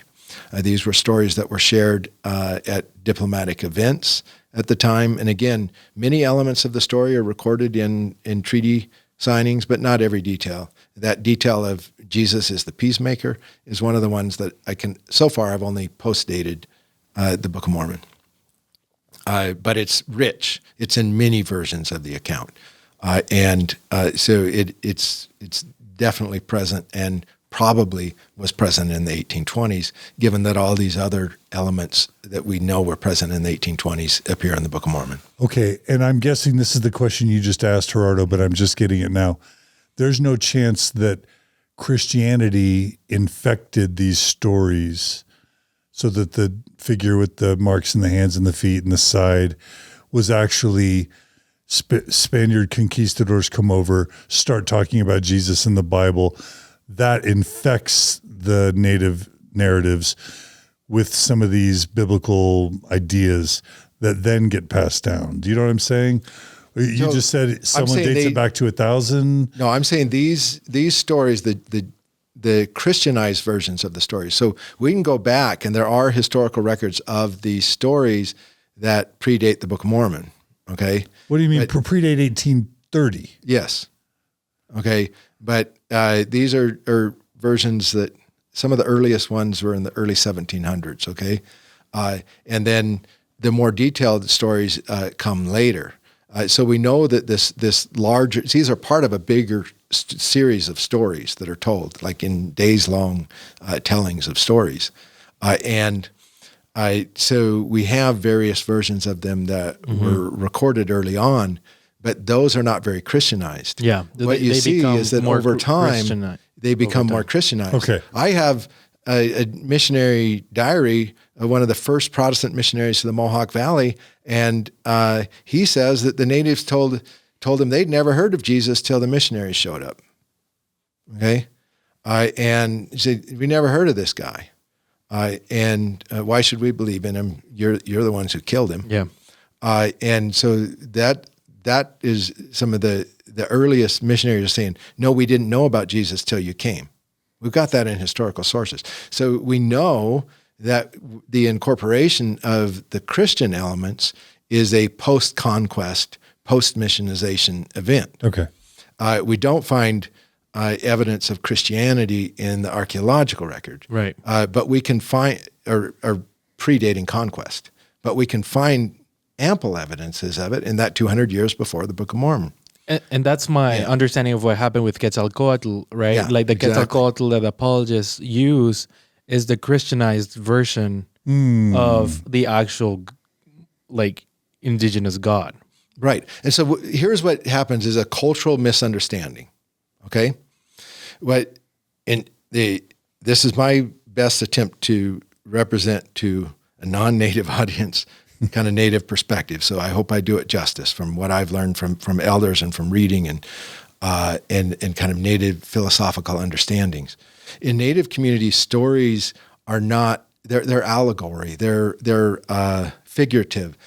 Metaphor is widely embraced, okay? And stories are not, the value of stories is not in the accuracy of the historical events. The value of the stories is in the lessons that they teach. okay, and that you will see, like with the Iroquois Confederacy story, I can point to a dozen different stories, each that differ in detail here and there, but they have the same general trajectory. So you can tell that they have a common source at some point back in time, but each storyteller adds their little element to it. And this is the way, of course, that people dismiss oral tradition, as they say, oh, well, it gets muddied over time. Well, so does written history, okay? But you can use the two of them together to get a better, more accurate picture.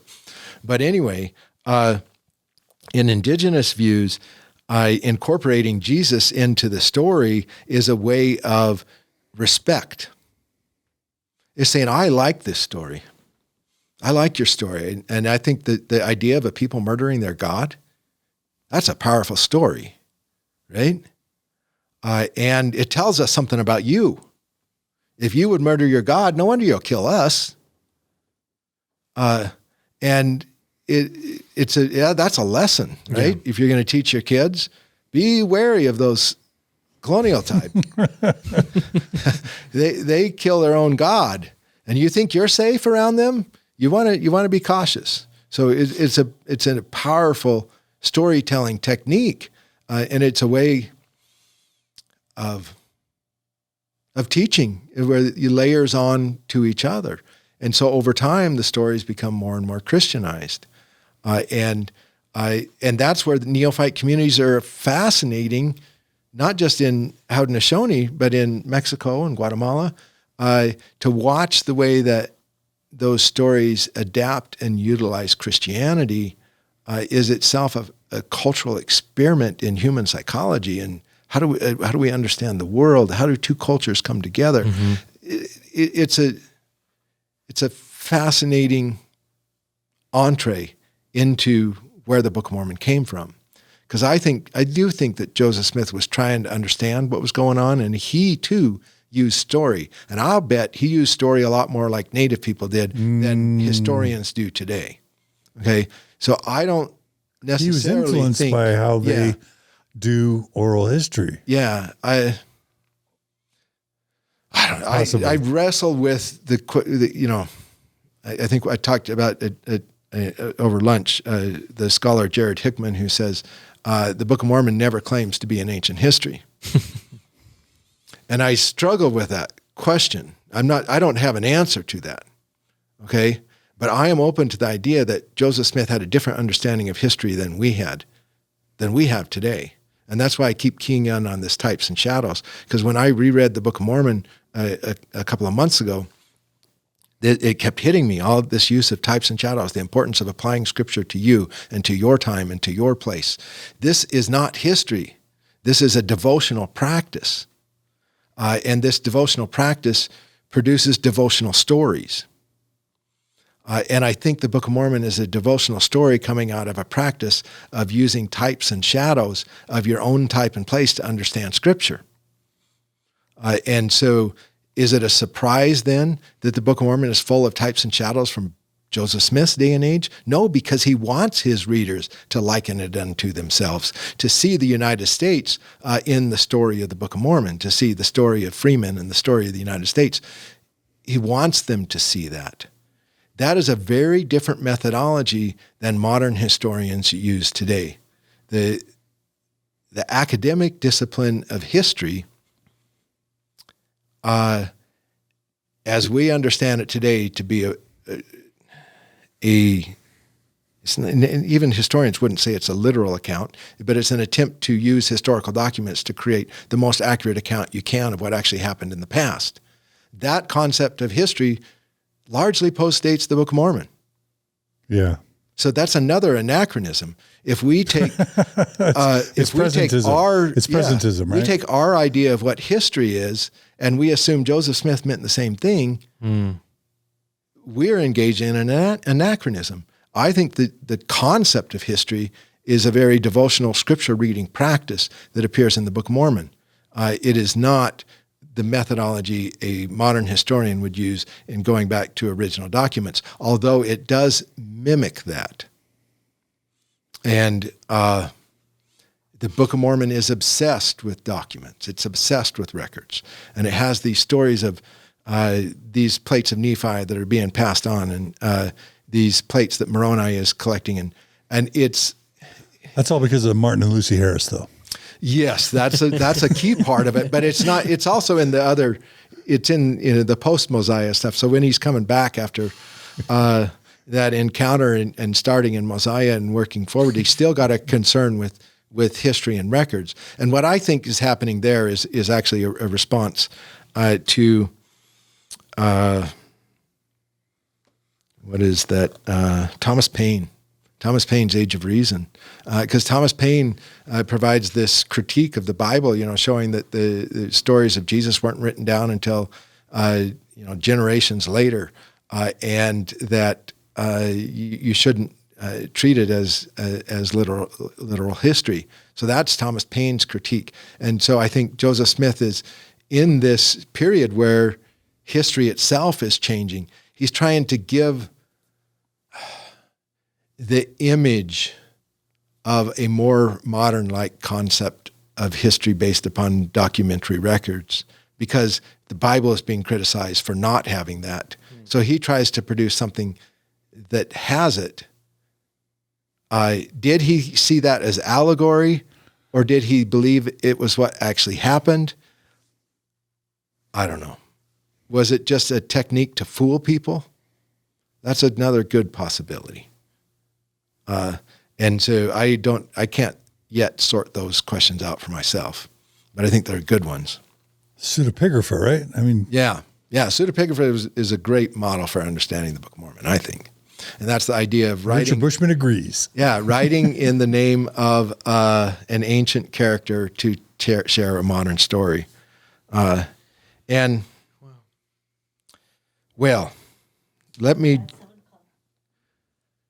me get to the key insights on race and gender now that come out of these missionary journals. So these are coming from reading the journals of people coming out of and writings of people coming out of Moore's Indian Charity School, like Samuel Kirkland, who I mentioned is an Ammon-like character. So he is a missionary to the Onidah, who are at the time divided between pagan and Christian parties. And in this debate within Oneida communities, whiteness becomes a signifier of Christianity. So that by adopting European plants, animals, technology, and gender roles, the pagan parties were accusing the Christian parties of becoming too white. Okay? And what they meant by that becoming too white is that they were becoming too European in culture. Mm-hmm. Okay, and so that idea of whiteness comes through in these journals that predate the Book of Mormon. Samson Occam, in his writings and sermons, in a sermon in this case, described Christians who hurt their neighbors as worse than heathens. So this message of Samuel the Lamanite is almost identical to the messages we see in Samson Occam's recorded sermons that he was giving in upstate New York, right, or in central New York. And this idea that you see in the Book of Mormon that Nephites can become more wicked than the Lamanites coalesced with this preaching style of Samson Occam, and was a key message that was coming out of Moore's Indian Charity School, is that the Onidah in particular were better Christians than white Christians. And this becomes a tool that Joseph Smith uses as a critique of his own society. And it's a critique that is coming from native Christians. Samson Occam is one of them. There's others like William Apis, a Pequot minister, preaching similar sorts of things, and using Christianity as a tool to criticize colonization and to criticize the abuse of native people by whites. So in these diaries, an Onidah, the Onidah describe their adoption of Christianity, their abandoning of the hunt, the taking up of plows and domestic animals, that despite doing all these things the missionaries are teaching them to do, that the Onidah remain impoverished. Even though they allied with the patriots in the revolution, they are still poor. And the white people are getting richer. And the white people are getting all the land. They started asking, are we cursed? And I want to read a particular passage from Samuel Kirkland's diary describing an elder's plea to him. And this elder says, I'm almost discouraged. I'm afraid God is angry with the Indians. We were reduced to extremity. Never was such a time with us Indians. We were very hungry and almost starved. I sometimes almost believe that great God has put his curse upon us.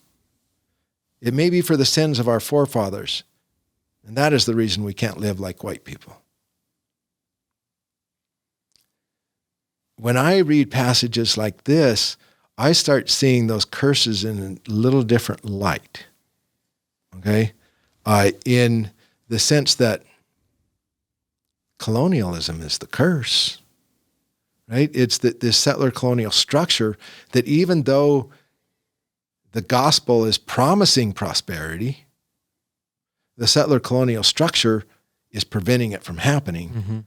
And that's making Onidah feel like they're cursed. And they're using this language of curses to describe their status of essentially servitude in a settler colonial society. And that provides a little different perspective on thinking about curses as they might have existed in Joseph Smith's mind, and certainly in his time and place.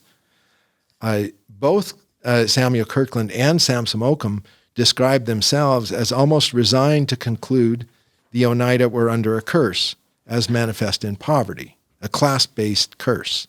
Okay, Occam, though, asked, who was worse, those who cursed or the tormentors who abused him? That sounds like Samuel the Lamanite, doesn't it? Yeah. And Neophyte and missionary journals and diaries provide, this a valuable insight for thinking about curses and thinking about what Onidah were actually experiencing at the time. Now, notice that in my recounting of these stories, I don't mention skin color. Well, I do mention that there's a cultural association of whiteness with the adoption of European agriculture and technology, but it's never expressed as skin color. It's expressed as cultural behavior. The idea isn't that when the Onidah adopt these things that their skin is becoming white. They're the same skin tone as everybody else in the community. What is changing is their cultural behaviors. They're becoming white-like. Okay, so in the native versions, as shared in their own writings and through the things that they told missionaries and missionaries wrote down, curses were a subject of discussion, but they were not linked directly to skin color. But the Book of Mormon makes a link to skin color. And this is where I think Joseph Smith needs to be understood in his own time and place, not in relationship to the more racist ideas of Brigham Young and other people later. But how does Joseph Smith compare to other people coming out of Moore's Indian Charity School? Well, he makes a leap that many of them were not willing to make. They asked questions about it. They thought about it. But none of them that I've been able to find yet link skin color to these curses. Oh, so even View of the Hebrews doesn't, there's a light and a dark skinned, right? Mm-hmm. But not Ethan the curse Smith is not doesn't linked. mention the dark skin being associated with the curse. Yeah. That makes Joseph Smith the author of the most racist idea of his time. Exactly. I mean, Of his peers. of his peers. Yeah, of the people he was living with and working with at the time. And we actually know where he got these ideas. Where? Okay. Tell us. And that takes us That's to your book. the We got to buy your book. No, actually, in my Sin, Skin, and Seed article 20 years ago, I kind of followed this trajectory. And so the idea that and this is all the Book of Abraham, Book of Moses, like it's all, here it is. Yeah, so the idea that curses were linked to skin color is something that developed over time. Ultimately, in the 1820s, this was the most popular justification for black slavery. This is a massive proof that the Book of Mormon is a 19th century document right here. Oh, absolutely. Yeah, yeah, absolutely. This is huge. It pinpoints. I see where you're going, brother. Yeah. Okay, keep going. Yeah, so let's follow this trajectory of how these ideas develop over time. Right. Okay, so Joseph Smith associated them, especially in the Book of Abraham and his other teachings. You have this idea of the curse of Ham, you have the curse of Canaan, and the curse of Cain. Okay, so these are three different, or the curse of Ham and Canaan are kind of the same curse from the same story, and then the curse of Cain is this story from the Genesis account that Joseph Smith later links together. Okay, but that linkage isn't explicit in the Book of Mormon, but I think it's implicit between these curses. So if you go to the 9th and 10th chapters of Genesis, and that's where the story of Noah and his son Ham, who sees him naked and gets cursed. Not Noah actually doesn't get cursed. I mean, not Ham that gets cursed. It's his son Canaan that Noah curses with servitude. Okay, as a penalty for seeing Noah naked, which is dumb. Right, but okay, if you understand, God's going to curse someone because they happen to see their dad. Yeah, well. You have a biblical scholar on to go into that, and yeah, there's more. I don't want to get off on an aside. That's fine. Okay, fine. So there's probably more to that story. Yeah. Okay, but what is important is that story becomes a justification in the world of Israel and Palestine for the Israelite enslavement of Canaanites. Okay, it's a way of justifying the descendants of Canaan for them being in a status of servitude in relationship to Israelites. Mm-hmm. Okay. Now, were Israelites lighter skinned and Canaanites darker skinned? This had nothing to do with skin color. Okay, sorry. Nothing to do with skin color. That's but good. Everything to do with the politics of that time and place. Of oppression and colonization. Yeah. Right, and so it was a biblical justification for enslaving other people. Okay. And it was also quite disparaging to Canaanites, right? Yeah. And so it's in that context that it appears in the Bible. There's nothing about skin color in the Bible.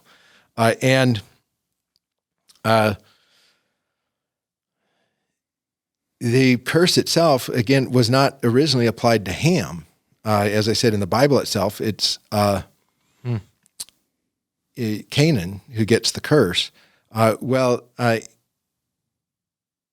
Ham's son Cush, who would later become interpreted as an ancestor of black people, is a brother basically of Canaan. Okay, and so the story, when it's applied to black people, actually is inconsistent with the biblical text. So it's a misinterpretation of the biblical text, and so it's important to kind of read the Bible separately from the myths that we have generated in our justification of slavery in the United States, in the ways that people read the Bible. And so the idea that that curse applied outside of the time and place of the biblical world, that idea didn't even emerge until about the 3rd and 4th centuries of the Common Era. And then the curse was started to be understood as a long-term justification for the enslavement of Canaanites. Okay? And so there's significant scholarly debate over the earliest associations of that curse of Canaan or Ham with blackness. Now, some scholars advocate the association occurred in the 2nd and 3rd centuries of the Common Era. Okay? Others argue it was not seen in the historical record until the 9th century of the Common Era. Both camps place association long after Lehi's 600 BC departure from Jerusalem. So no matter which side of that debate you find convincing, both of them tell you that the Book of Mormon account is anachronistic. The idea that it's curse old world is related to blackness. Yeah, the idea that a curse is related to blackness is anachronistic in the Book of Mormon. And much more anachronistic with the Book of Moses and the Book of Abraham. Indeed, very much so. The first uses of the curse of Ham as a justification for black slavery comes from Muslim theologians in the 10th century of the Common Era. Okay, so much, much later. By the age of European exploration, Ham was associated with Africa, Shem with Europe, and Japheth with Asia. That's the racist ideology that Rod Meldrum has adopted. Yeah, we got that. Yeah. And that is, again, a product of European colonization. Right. By the 1820s, the curse of Ham, by this time explicitly associated with the black skin, had become the predominant justification for African slavery in the Americas. This pinpoints the timing of this idea to the United States in the 1820s, and pointing again to that's the time that the Book of Mormon must have come from. Now, what does this have to do with Native Americans? Well, first I want to point out that in the Book of Mormon, the curse is a skin of blackness. Right. Okay. And the predominant understanding of Native people at the time is kind of the color of red was associated with them, not necessarily blackness, right? And so you can see in the Book of Mormon a conflation of African slavery with Native people. Okay. And Mormons now interpret that to be native skin color, but native skin color is not black. Okay. So that tells me that this is coming out of this slavery justification that the idea is coming out of, because the mistakes in the Book of Mormon include mislabeling the actual skin tone of Native Americans. And by the 16th century, there were some Calvinists who were speculating that American Indians had also descended from Ham and inherited the curse of servitude. This was not typically associated with the skin color, okay? Because the skin color doesn't work, right? They're not black. And it was popularized by Puritan preachers like Cotton Mather in the 17th century, who wrote a book called The Serviceable Man that justified the enslavement of Native people. And it's important to remember that in the 17th, 18th, even the 19th century, that Native slaves were just as common as African slaves, okay? And that many intermarried, and especially in New England, you're more likely to have a Native slave than a black slave. And in Utah, you were more likely to have a Native slave than a black slave, okay? And so keep that in mind, that slavery was not just a black thing, and that Cotton Mather was trying to justify the enslavement of Native people using the same justifications, the misreading of the Bible that had been used to justify African slavery by other European colonialists. And New Light preachers like Samuel Kirkland and Samson Occam speculated about curses and servitude, as I've summarized before, but did not make explicit associations with skin color. The Book of Mormon explicitly links a skin of blackness to the curse and describes it as a cause for Lamanite idleness, mischief, subtlety, and hunting for beasts in the wilderness. Gender roles. Remember coming back to that gender roles. It's a cause for specific gender roles. And that makes the Book of Mormon more racist and more sexist than the Neophyte perspectives of Joseph Smith's time and place. And we could want to beat up Joseph Smith for that, but he's just doing bricolage. He's just doing his inspired syncretist kind of work, as he's a sponge. Yeah. And it's not so much that he wants to be a mean-spirited, bigoted racist. He's just like got all these influences and they're swirling around in his head, and it comes out as a work of inspired New Testament Bible fan fiction mingled with Native American 19th century upstate New York folklore, right? Yeah, and I could give it a more charitable interpretation. Let's give it a little more charitable interpretation. Than what I just did? Yeah. I thought I was pretty charitable. Yours was charitable, I thought I was pretty charitable. Let me give a more charitable than I previously gave. Let's do it. And that is, I actually think that Joseph Smith might very well have believed that all are alike unto God. I think there's good indication in his willingness to involve Native and African people in Mormonism. I do think he believed that they had to change. Okay, they had to become white-like. Okay, in order to do that, and at the same time that I think he had that belief, he was encountering a culture in which, in the 1820s, there were some pretty heated debates about slavery and abolition, and they would get even more heated in later years. And, these discussions are occurring around him, and he must have maybe just took for granted that these stories of the curses of Ham and Canaan and stuff, that the interpretations that he heard were the accurate, without actually carefully studying the Bible. And so if he assumed those were accurate without actually questioning them, then he would incorporate them into his thinking in the Book of Mormon, because that's what everybody else thinks. But at the same time, he tries to provide a way out, and that is the idea that natives can become white. And so you get that earlier idea of skin color in kind of European interpretations of native skin color gets mixed with this later, more virulent form of racism.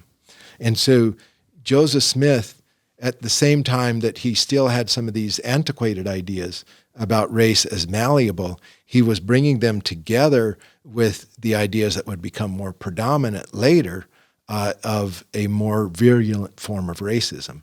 And that's what really pinpoints the Book of Mormon to the 1820s.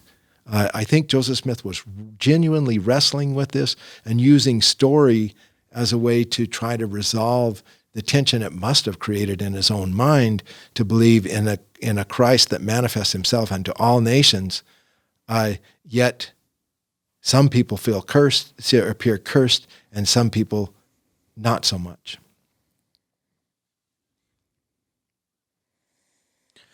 Yeah. Wow. It's really interesting. And I've wondered why people like Bushman or even Brody end up having affections for Joseph Smith. Mm-hmm. And I think if you're willing to be honest or charitable with Joseph Smith, you can see this all as an impulse to try and bring us all together, to unite, to redeem, to rescue, to save, to unify us all. I don't know. Maybe. And especially his own family. Yeah. Yeah. And it's clear that these topics were being discussed by his family and their greater social network. Yeah. Yeah. And if there's one thing we've learned in history, it's that we ascribe divine curses to people we want or need to oppress. Right. Right? Yeah. Like that's a clear pattern. In the end, they're mistakes of men. Yeah. Yeah. Yeah. Yeah. Wow. That's 4 hours. We just surpassed 4 hours. Oh, sorry. I mean, now I'm like wondering, we just left off another 4 to 6 hours worth in this third thing we were going to discuss, but we can't do it tonight. Yeah. So. Hopefully we will find another time when I'm back in Utah. Rain check? Yes. I would like to continue, because I have a lot to say about decolonizing the Book of Mormon and understanding that's super important. Context. So you promise a rain check? Yeah. Is there anywhere else you've explained what you just explained to us in 4 hours? Is there anywhere else where you've explained this? Like, this feels revolutionary to me in my limited understanding. And I'm wondering if everyone else knows this and I'm just out of the loop.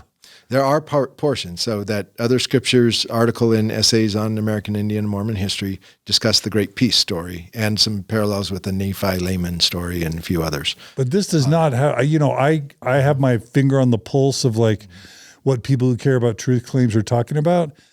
This should be a very prominent component to like the overarching narrative that saturates the discussion of truth claims. And it's pretty much up to now kind of missing completely.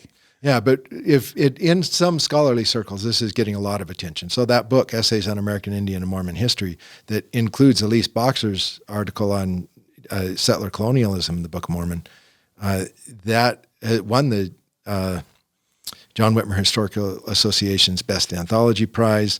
But that's just Community of Christ people. That's not MHA.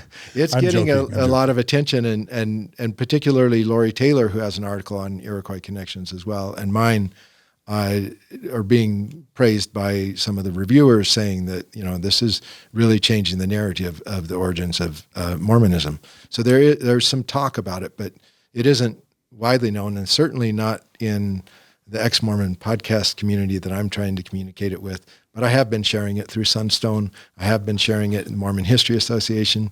Will be later this week. So it's getting out there. And of course, I discuss it on Mormonism Live and Mormon Book Reviews in a little bit of detail as well.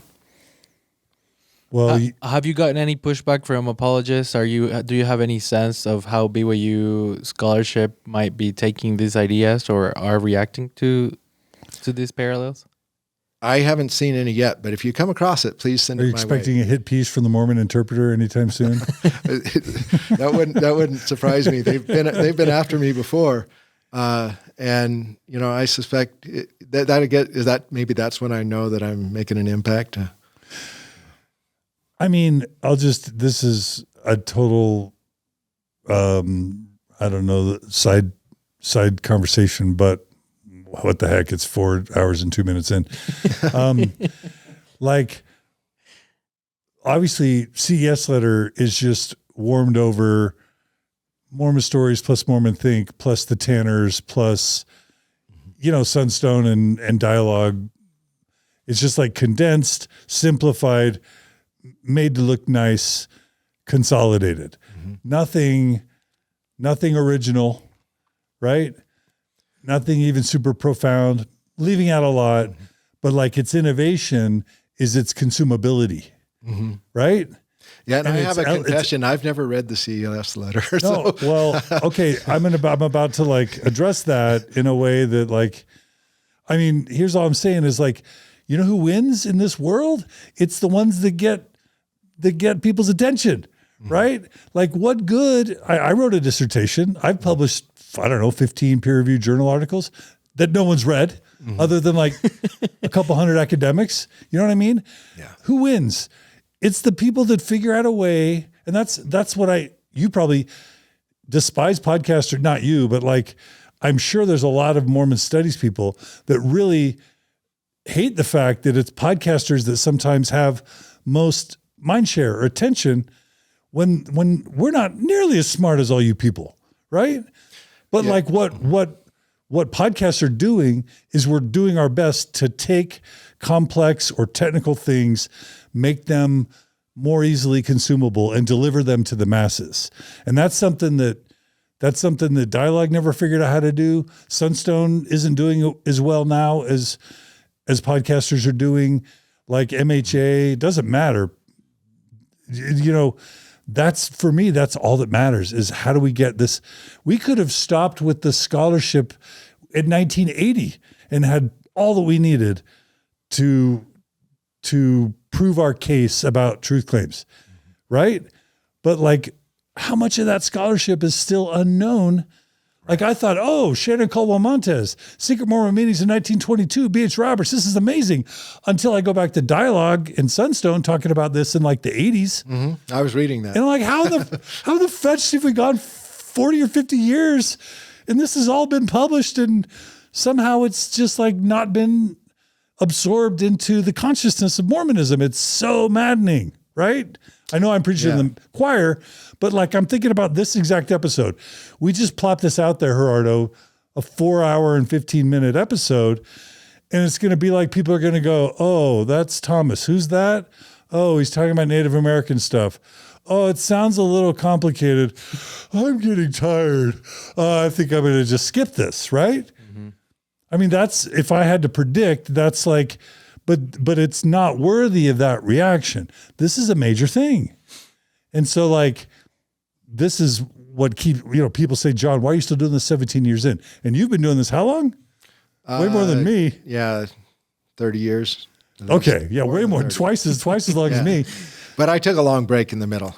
Well, all I'm saying is we need to spend more time thinking about how to make good scholarship consumable in a way that really penetrates the Mormon zeitgeist. And this is one example where I'm not satisfied with a 4 hour and 15-minute episode that a bunch of people might tune out. Mm-hmm. I want to figure out, how do we repackage this in consumable ways where it gains the traction it deserves? Well, I'm here because I do recognize that podcasts reach a much bigger audience than scholarly publications. Yeah.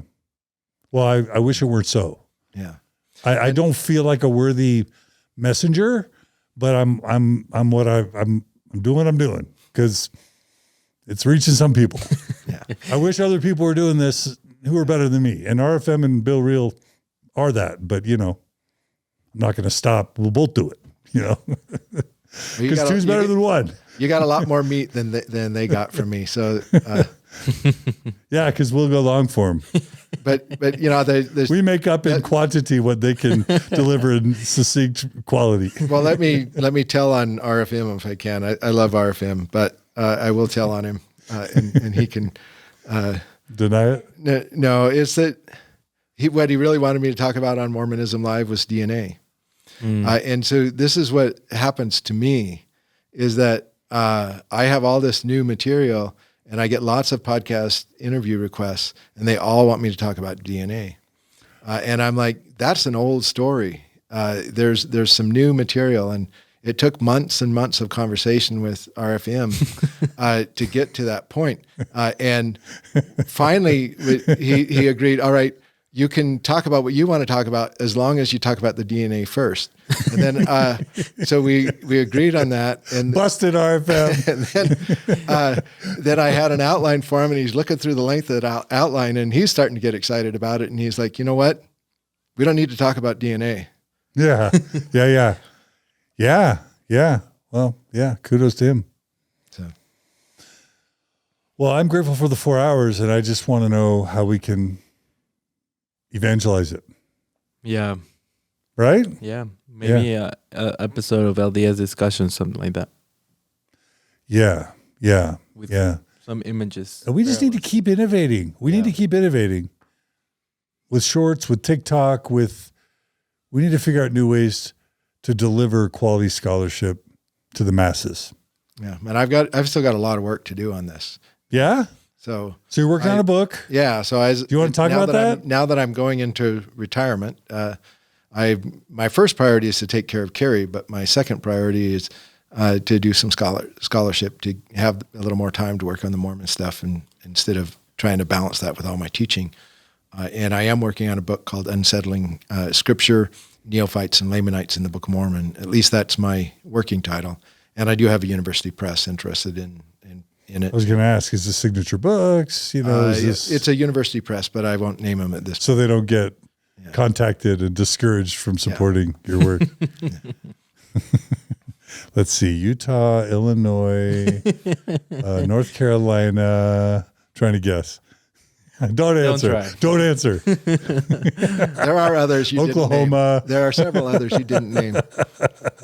Harvard, Oxford. Okay, don't answer.